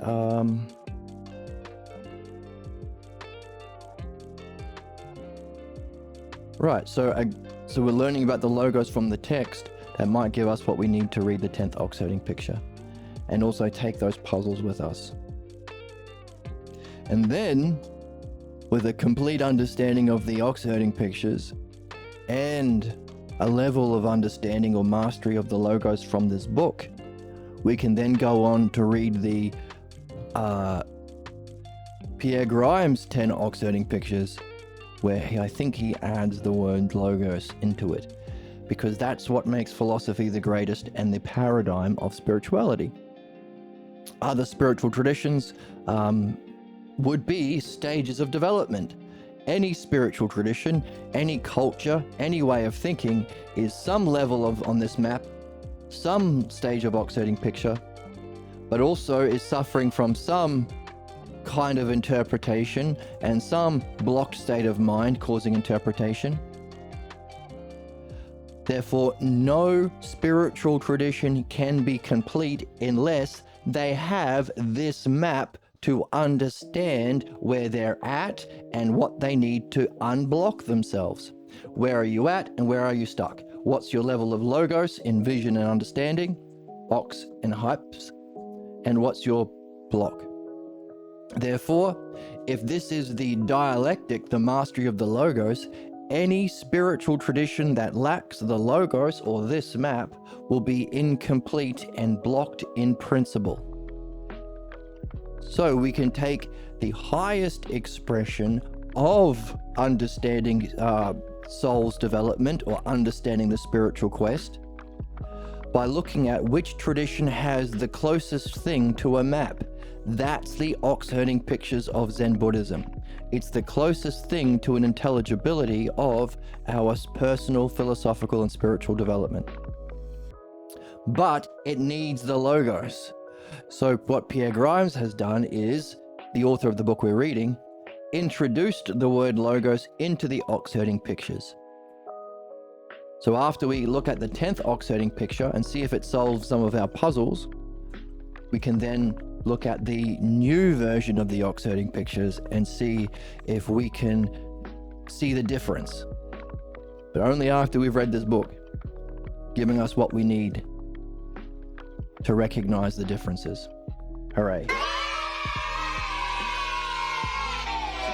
No, I'm always good. And that is what I stand for, being good all the time. They're secretly turned on by it. And you will be secretly turned on by it. Hang on.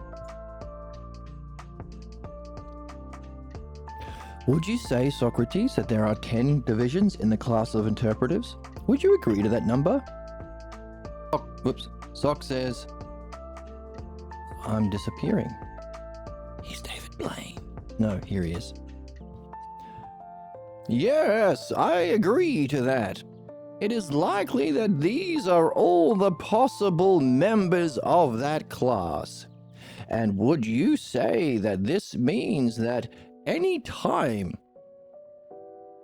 a new idea comes into a society that already has a different or opposing set of ideas, that these are the ways interpreters will react to the new idea? That's the stakes of what we're doing.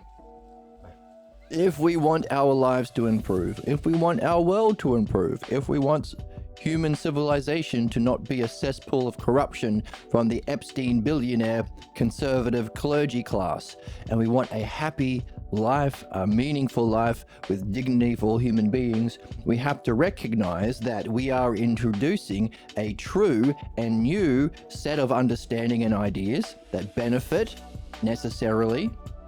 But there will be those 10 kinds of people that will surface in response. Some people will try and kill the new. Some people will claim to speak for the new. Some people will take a little bit of the new. Some people will try and both sides it, etc., to 10 divisions. And of course, the highest, those that will be able to accept the new truth, the best of us. And those sorts of curious souls we want to be in charge. Necessarily, because they're the best of us. By definition. Not because I know who they are, or they're on my team, or any of that bullshit. Those are the stakes. But also for your own soul.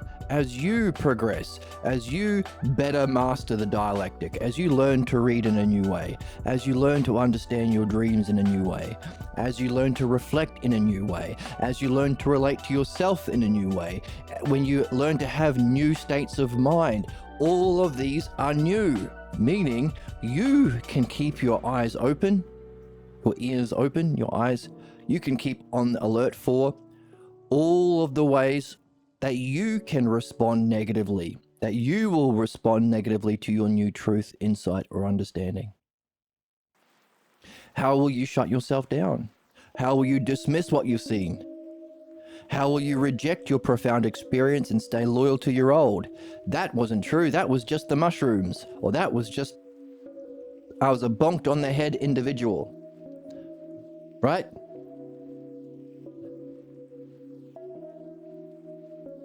How will you Debate weirdo.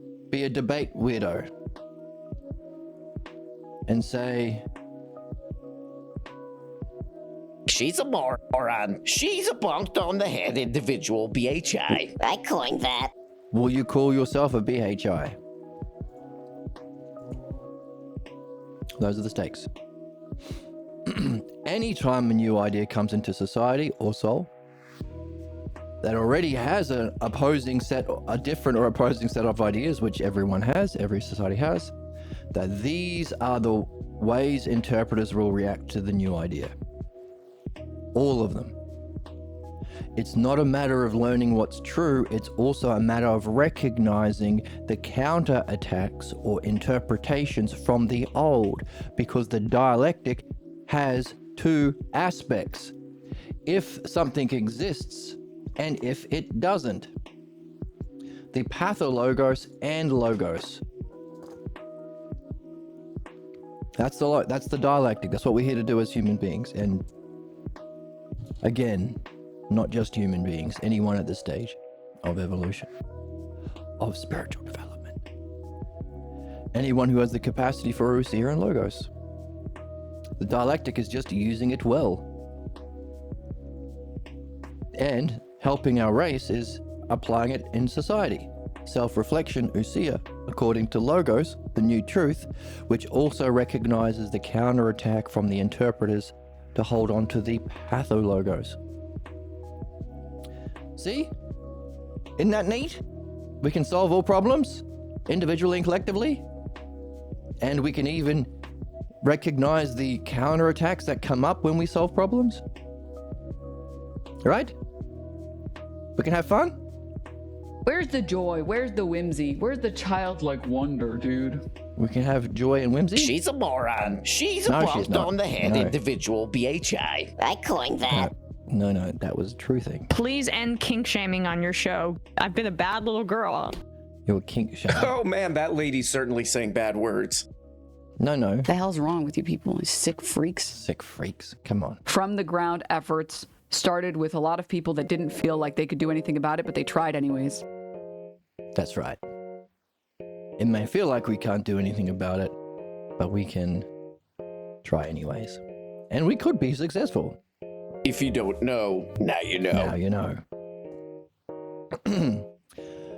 Jesus says, where are you, Jesus?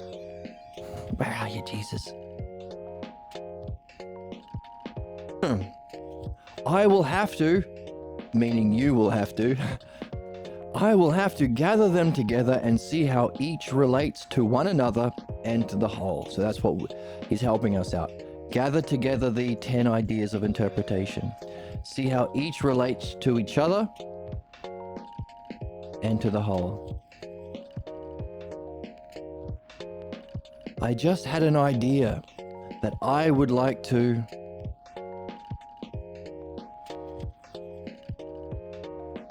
ask you about, Socrates. What would you say if someone came up to you and simply asked, what is the mark of an interpretation? Ooh!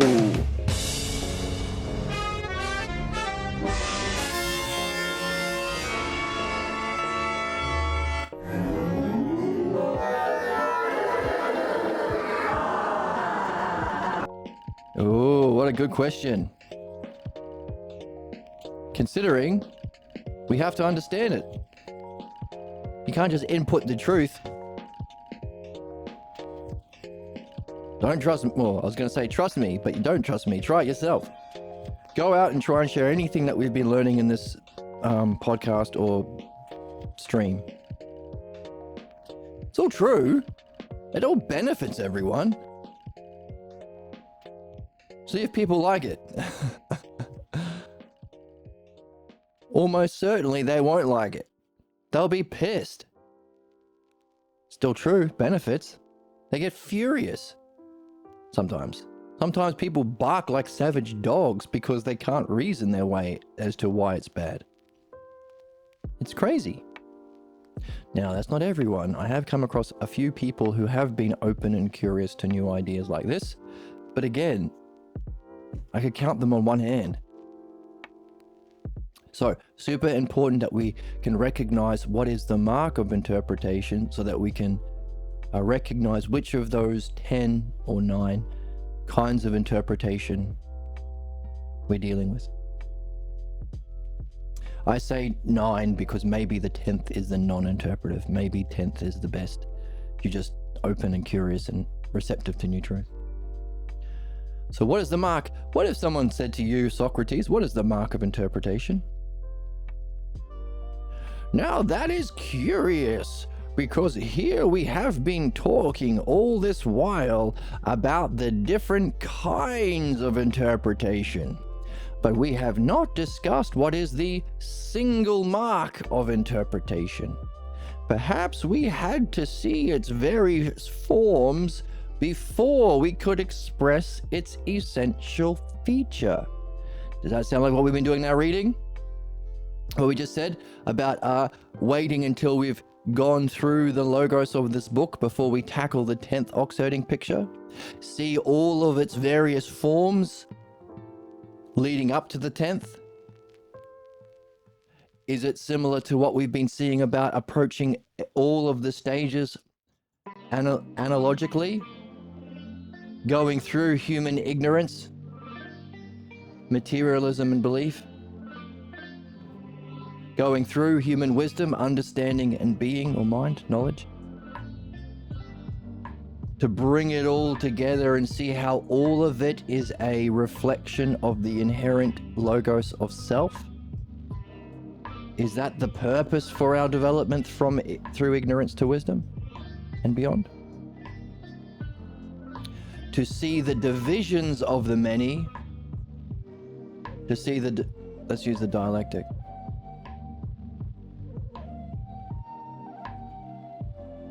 To see the divisions.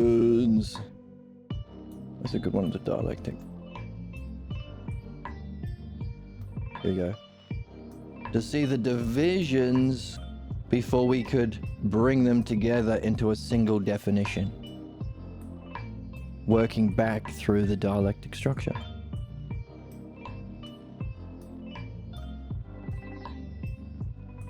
Or the other way. What's our definition? Interpretation. How does it demonstrate our negative response to, or limiting a negative block, or response to new truth that demonstrates, that functions itself to others as a interpretation? It functions to block your development of the logos, block your participation in the logos. What are the divisions? What are all of the many kinds of interpretations? To bring it together, and so from those divisions we synthesize it into a single one, from the many to the one, that we can then use to bring back to our definition. So our definition, our dialectic is on interpretation. Bring those many into a synthesized one that you can analyze or bring back to the self as a conclusion, as the mark of the definition of interpretation. See? We're doing the dialectic. This is thinking. It's a structure. The one art to rule them all, right?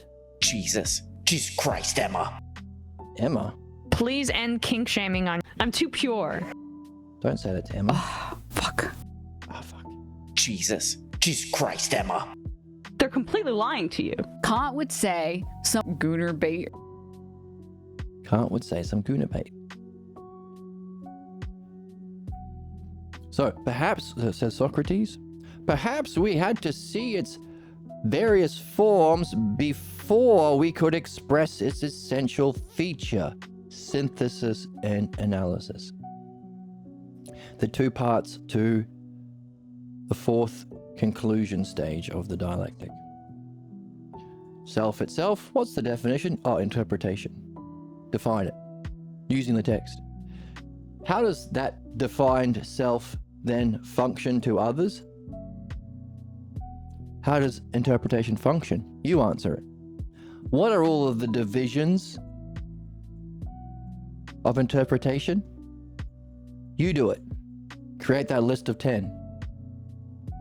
And finally, can you bring that division, find one essential feature that runs through all of them, that synthesis that you can then bring back as a single other back to the self to gain a better understanding of the definition. See? You unfold and you return back to the start, only your starting point has evolved. That's learning. That's the process of the dialectic. That's ousia in an evolving way. Every time you go through it, you end up with a improved definition. See? He's saying, do a dialectic on interpretation, pal. Buddy. That's insane. Like, you need help. There's no help, actually. You need a straitjacket. You need a straitjacket if you don't do it. What is this? The damn Opie and Anthony? Okay, whatever. Okay, well, we have some fun with our sound drops. No, you're not the one that's mentally unwell. Well, you're brave. You are crossing into new boundaries.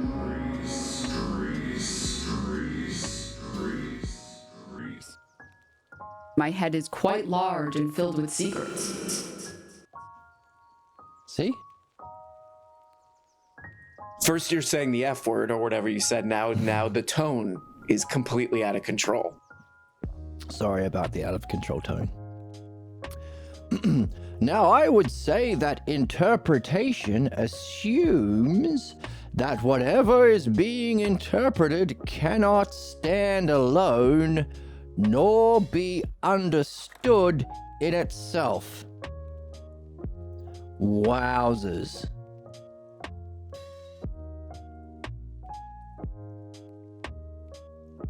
Interpretation assumes that whatever is being interpreted cannot stand alone. The stuff that we are hearing isn't good enough. Don't you realize that there are Goyim out there? We need to be Jews. Don't you realize there are Muslims?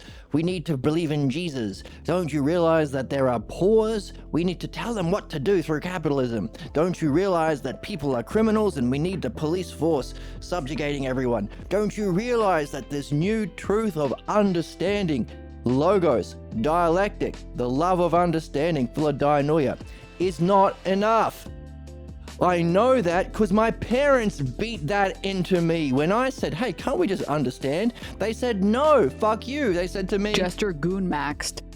well, Well, that's not true because I don't think so. they said it's not true because I don't think so.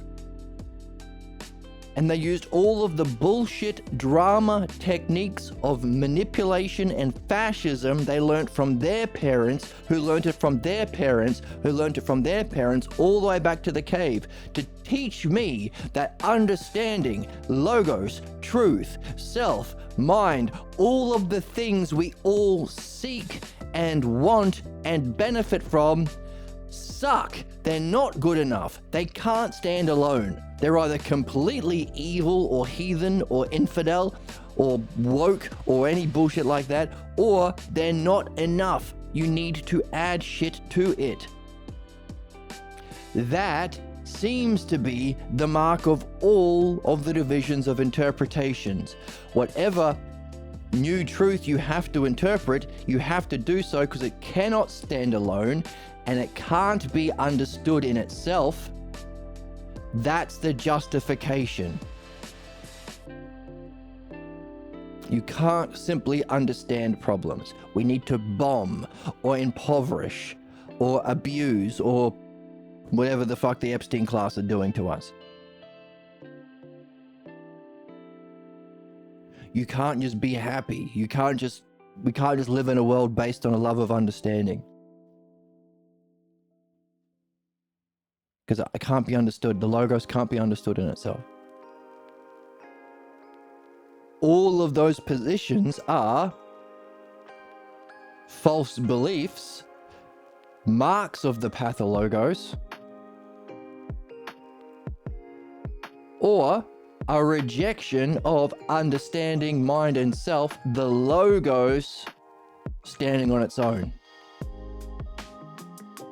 That's human ignorance. The pathologos belief and its functioning to reject understanding mind and self. So it's these classes of human ignorance, belief and materialism, strict dualism, that cause our interpretations, rejections. The false belief that the new truth cannot stand alone or be understood in itself.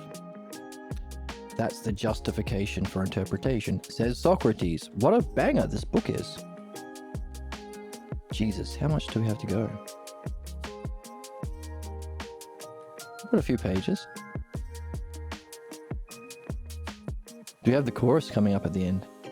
We've got more than I thought, actually. I thought we were right at the end. It felt like here we go. The anti-chorus comes in and the chorus. So they do come in and then that's the end. So we have the haterade and the anti-haterade at the end. We've got a few more pages to go. It feels like we're at the end, doesn't it? Bringing it all together. Thank goodness we have more to read because this book's a banger. I will use your own way of reasoning to offer my view. First, Socrates. You use many words for describing the condition for an interpretation, but fail to describe what it is. I would simply recall what we have said, and that is, whenever someone adds or subtracts from a work, it is an act of interpretation. That sounds like a great definition. To add what ain't there, or to subtract what is. projection and blind spots. Ever heard every accusation is confession? It's all projection for the right wingers, for those who are most ignorant and hateful and blocked, for those in belief-based clan identity. Ever heard of the idea of blind spots? That's interpretation. Well, you did it and did it right, Jesus, says Sock. Where whoever cannot stay within the words of a work and adds or subtracts from it, then that is indeed an interpretation. So notice the way that we've been reading this text carefully, word for word, lots of reflection. We are learning how to read without interpretation. We have been engaged in spiritual development. This. Freeing ourselves from this by understanding what it is, but also not just understanding it, but demonstrating it, experiencing it in learning how to read. By going back to the text over and over again. Try not to add anything that ain't there. Now, a couple of times, like for instance today, we did read the word logos, and I used the word self-logos to emphasize what we put together from our reflection. Contemplated as the unfolding of the logos, I used the word self-logos to emphasize that the logos unfolds from the self and to distinguish it from the pathologos. But yeah, we can acknowledge that. That's part of solving the puzzle. But yeah, whenever anyone adds or subtracts from the work, that's the definition of interpretation. Socrates, whoever cannot stay within the words of a work, that's why we read these books. It's not just because Kant is a bitch, as the oracle reminds us. The oracle reminds us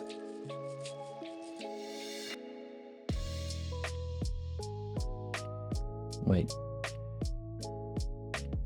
Kant's a little fucking bitch. Because Kant would say some fucking bullshit. that's right. Honestly, on the real, I say stuff like that because I'm cool. But another reason why we don't read any other philosopher really, because we have to read a work that reflects the logos so we can stay within the logos, the words of the work.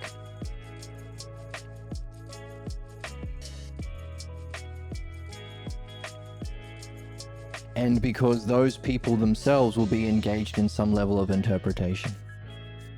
So, whoever cannot stay within the work or adds and subtracts from it, that's interpretation. What is needed then is after an interpretation, the interpreters should return to the original text.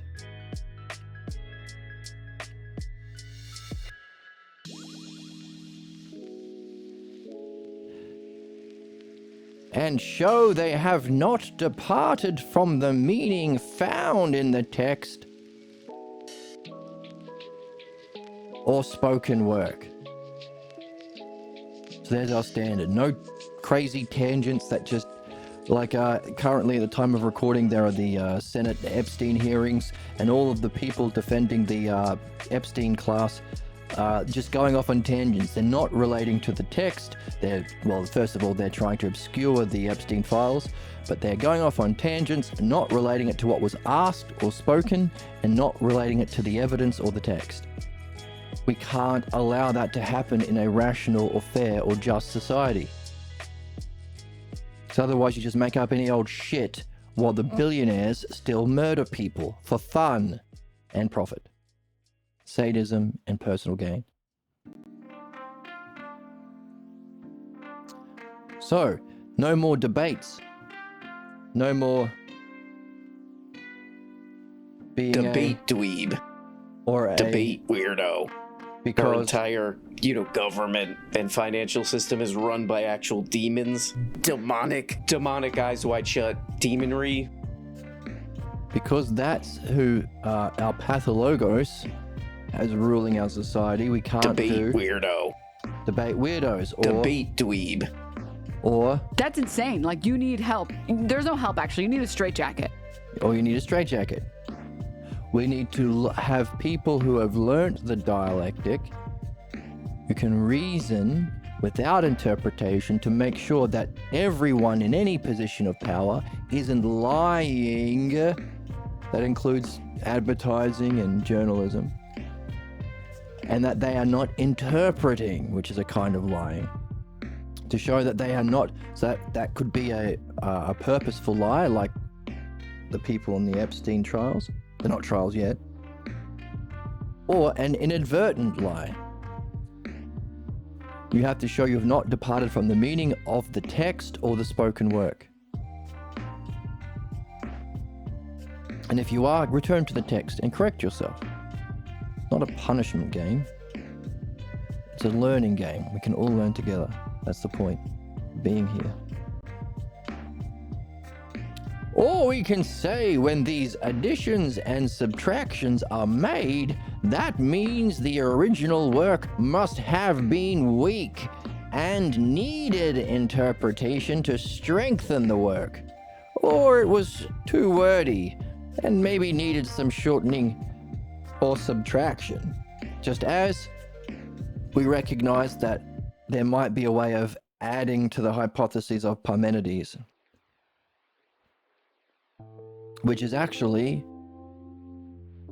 a kind of interpretation. So now we've seen that this the ideal that we have on the board isn't non-interpretive because it's a kind of interpretation in a positive way, but non-interpretive in that we're not adding or subtract. Well, we are adding because that 10th category, live their life according to their philosophy, become examples of that philosophy, continue the Platonic tradition, and add significant elements to it. There's your adding. Participate in living dialogues that explore truth and reality. It's your way of being. It's how you talk with your friends. You explore dreams, which is contemplation. You get a dream every night, right? Don't you?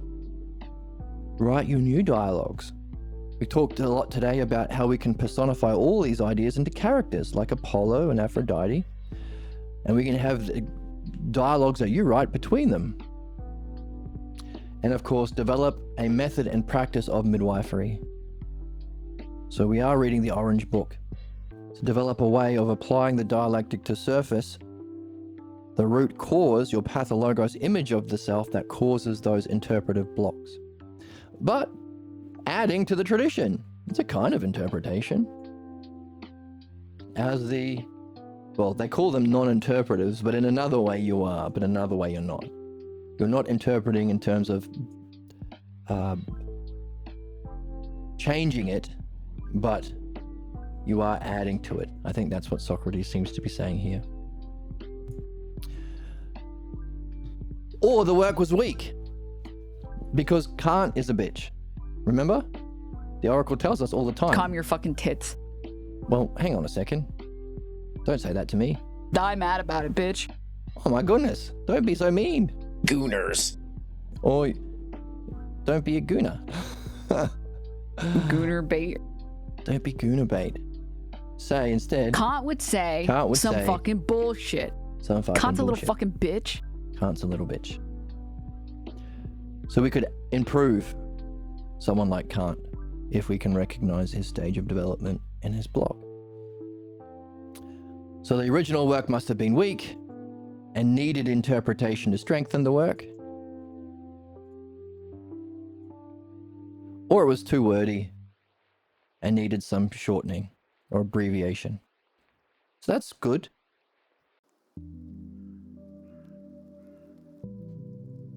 That's not bad to do. Like adding the 10th hypothesis of Parmenides. However, says Jesus, if a work is complete and nothing needs to be added, and needs nothing to be added, or if nothing should be cut out, then it can stand alone as a challenge for readers or listeners to come to know it in itself and for itself.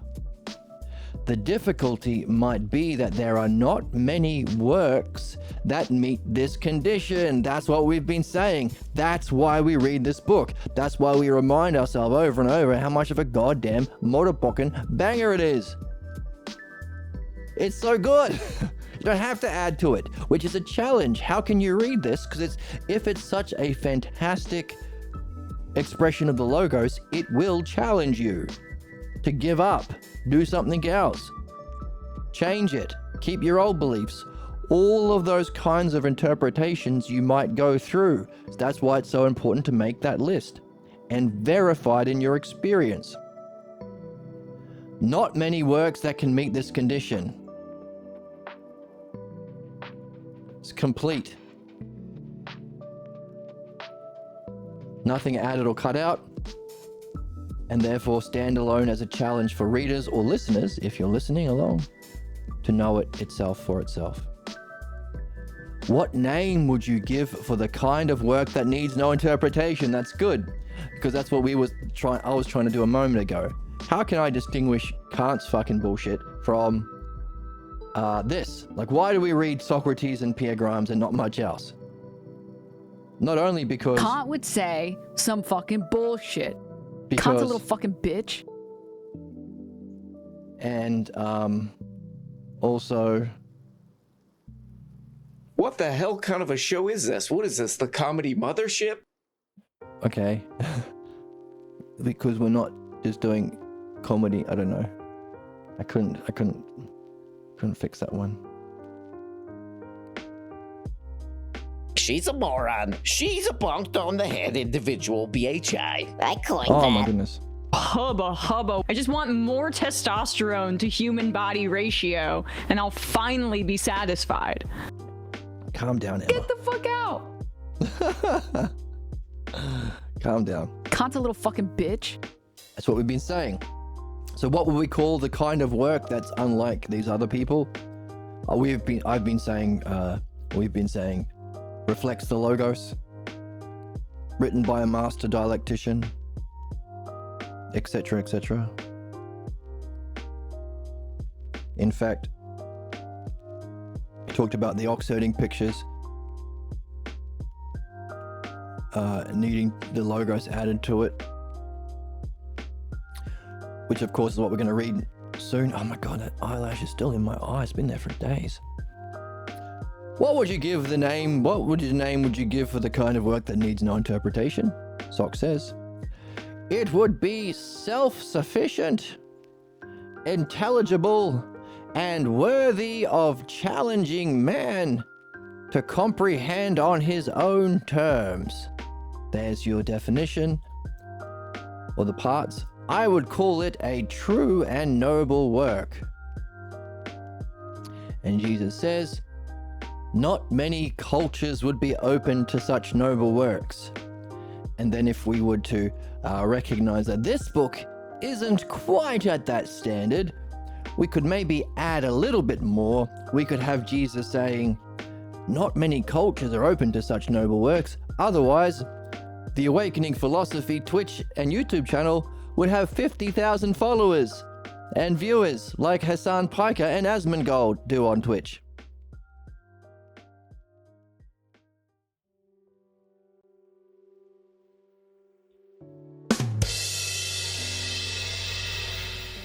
Absolutely. Sent gooners.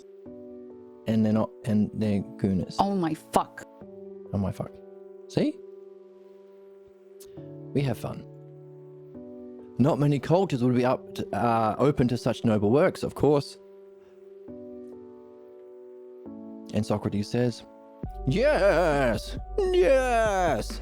If these ideas that we have discussed were unknown to a culture or society, they would experience difficulties introducing them into their society. It may take years before they get Twitch affiliate status. And would have to be a poor philosopher / musician for a long time. until they get their fame and money, like Asmongold and Hassan Piker. We have covered much in our search, and in doing so, we have celebrated the philosophical life, as we have here. Congratulations, everyone who's come along on this journey. That's supposed to be applause. Win, win, win, win, win. Okay, let's just cheer. Congratulations to everybody. Hooray.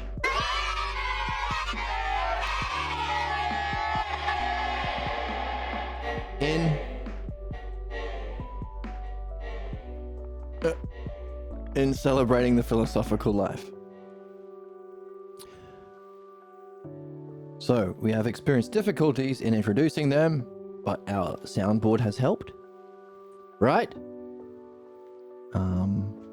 It's Making ice cream is a good and courageous thing. If you don't know, now you know. Now you know. And also... Well, that's not true because I don't think so. Okay. Nonsense. And Jesus says, yes. So, we have discussed, the ideas we have discussed were unknown to a culture, if the ideas we have discussed were unknown to a cultural society. By the way, is this map of interpretation and this ideal excellence of a person and what we did today, is this recognition of the 1, 2, 3, 4 maps, the 3 aspects of the ideal self that we're seeking, with its negative pathologos expression and fear of the truth, giving us 4 maps, 3 aspects of self, 2 expressions, and 1 single art, the dialectic, that is the purpose of mankind and our excellence that we are here to develop. Is that known to our culture? No, people will say You know what? Suck my dick. to us if we said it to them. She's a moron. She's a bonked on the head individual, BHI. I coin. I'm cute. Like, it's cutie pie. He's so far up his own ass. That's right. That's you. Aaron. Oh, very handsome and or pretty. Okay. Damn it. So given that it's everything that we've just discussed is unknown to our culture, we experience difficulties introducing them to our society, despite my crazy random sound drops that are lots of fun. My head is quite large and filled with secrets. But we have covered so much in our, 150 episodes almost of this series, and we have celebrated the fun of a philosophical life. Where's the joy? Where's the whimsy? Where's the childlike wonder? Dude. Lots of childlike wonder here, dude. Jesus says, yes, our paths do meet in that unity that we celebrate as the culmination of the philosophical spiritual life. Could these maps that we've been talking about, this understanding of the human condition, its excellence and its problems, be the culmination of the philosophical spiritual life? Specifically, if we actually experience it and verify it? The life of the spirit is not without mind, and mind is not without its spiritual dimensions. So anyone who's interested in spirituality, and if they reject mind, we could say the life of the spirit is not without mind. You need logos. And mind is not without its spiritual dimension. Those who say that philosophy is purely academic, bollocks to that too. So that being one, we can move as one with the divine, with mind and spiritual experience. The divine is the intelligible embracing within itself all that it has been and leading towards its destiny, highest purpose. The quest began with an openness that we call pure ignorance. That's that open cure. I know I don't know, but I'm going to seek anyway, as opposed to literalism and certainty of belief. The quest began with an openness that we call pure ignorance.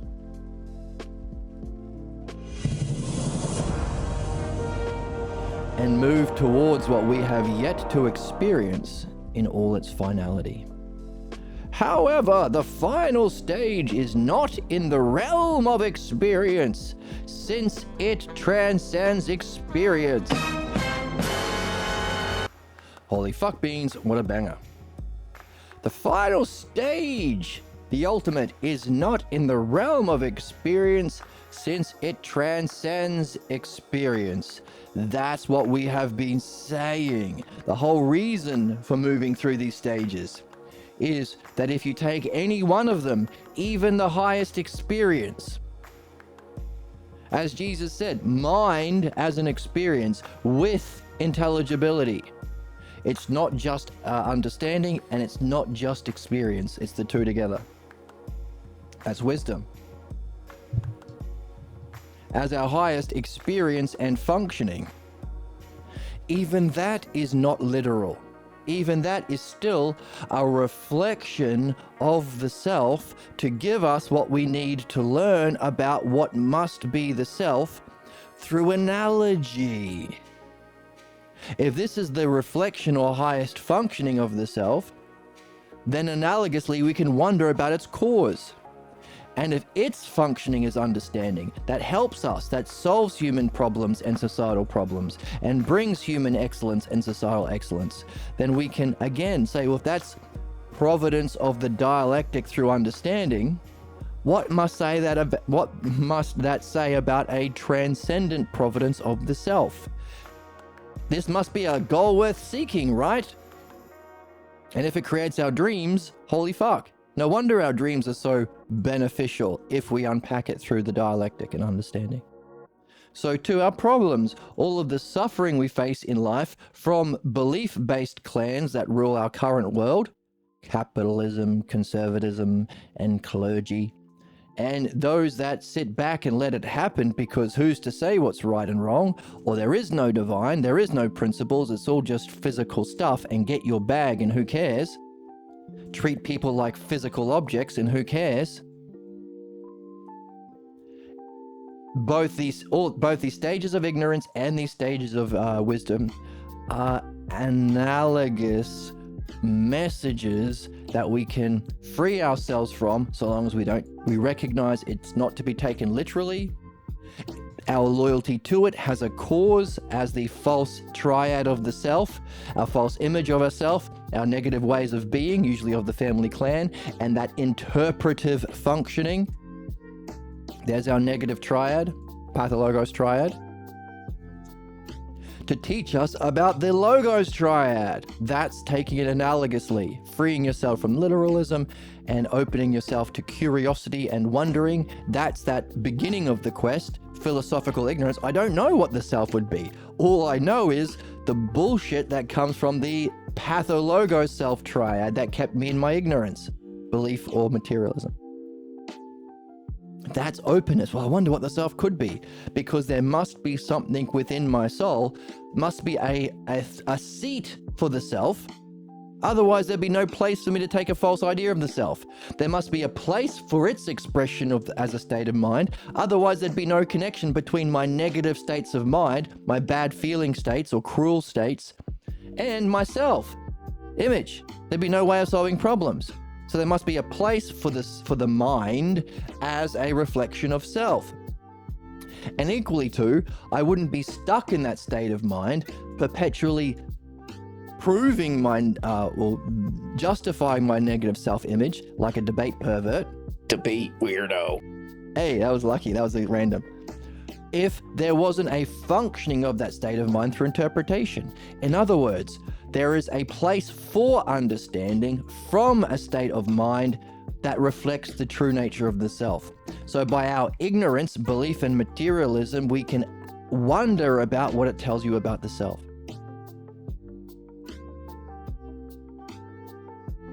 And freeing us, that's the development of understanding, to understand your position, and openness to states of mind through analogy, curiosity, open-mindedness. Philosophical ignorance, in a good way. But even those are experiences. That's why Jesus is saying that's what we're after, both mind, and understanding. And Socrates says, that's not the end, pal. But Socrates has been telling Jesus this the whole way through. This is Jesus' struggle in the text. This is his limit, it seems. It doesn't end with experience.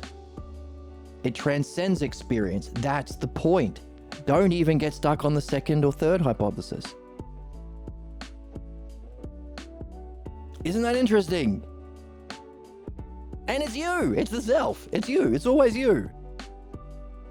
Always present, yet transcendent. Most profound, yet personal.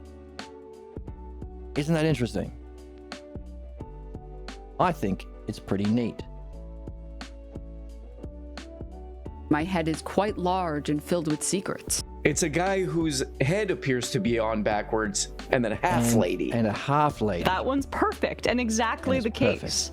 Yeah, thank you, Emma. The final stage, however, is not in the realm of experience, says Socrates. It transcends experience. Notice, it's not dual in the sense that it doesn't exist, like materialism. It's dual in the sense that it transcends existence. That's the analogical thing we can learn from materialism. Many cultures would reject this idea and consider it heretical. That's the difficulty of this channel. I mean, there's many difficulties. I'm not super entertaining compared to, I don't know, other content creators. It's reading and not video games. I'm not agreeing with other people's opinions, and that's what people are taught philosophy is. But really it comes down to this. It's a new idea, not within our culture as yet. It's a challenge that not everyone is up to participate in. And because these ideas are not currently in society,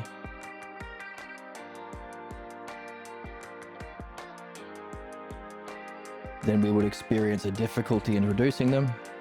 But we've done it anyway in these 150 episodes celebrating the philosophical life. But the idea of something that transcends even experience, many cultures would reject.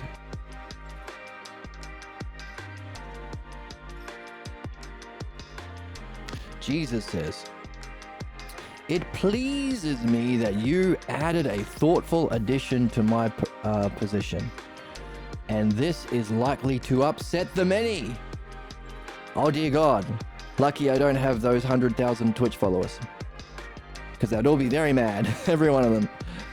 But for all that I would be, for all that upsetting of the many, I would be pleased to hear you discuss it further.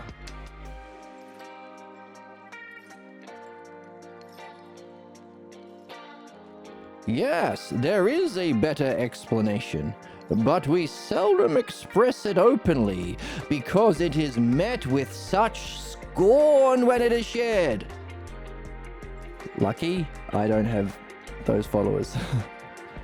Unless the audience has a high level of intelligence, it will likely be rejected. And Jesus says, I find that interesting. Please share this idea of yours. And if you have a high level of intelligence, then I hope to see you next time. If you don't, go watch Asmongold or someone else. Because you'll just meet it with scorn, which won't help you. A fantastic summary of where we are up to date and up to this, where we are up to into this text, but also a fantastic summary of this channel that we've been developing over the last couple of years. New ideas, challenging. We're reading texts in a new way, without interpretation. Texts that are a challenge because we read it without interpretation. We verify it in our own experience, but we can even add to it in a positive way, in a non-interpretive way. But because they are new ideas in our culture, people aren't going to be that interested, except for the most open-minded and intelligent people. So there are a few people who check into these videos every now and again, and I appreciate that. But worthwhile. It's necessary. It's truth. It solves problems. It makes intelligible the nature of our problems and our excellence. It's a win-win. It's a win-win-win-win-win. And it all points back to the self, which many find heretical. Of course, because if the pathologos blocks our development of the self-logos, and the final stage of the self-logos is returning to the self with logos, then recognizing that all of this development of logos points to the self will be the thing that is guaranteed to trigger everyone unless they're at that last stage, or at least have a good heart and good mind to the level of courage and openness that they're curious. They can sustain that curiosity of reflecting that it's all a reflection of the self logos pointing back to the self logos. Rare kind of high level of intelligence. I'm looking at the text. Unless the audience has a high level of intelligence, it will be rejected and met with scorn.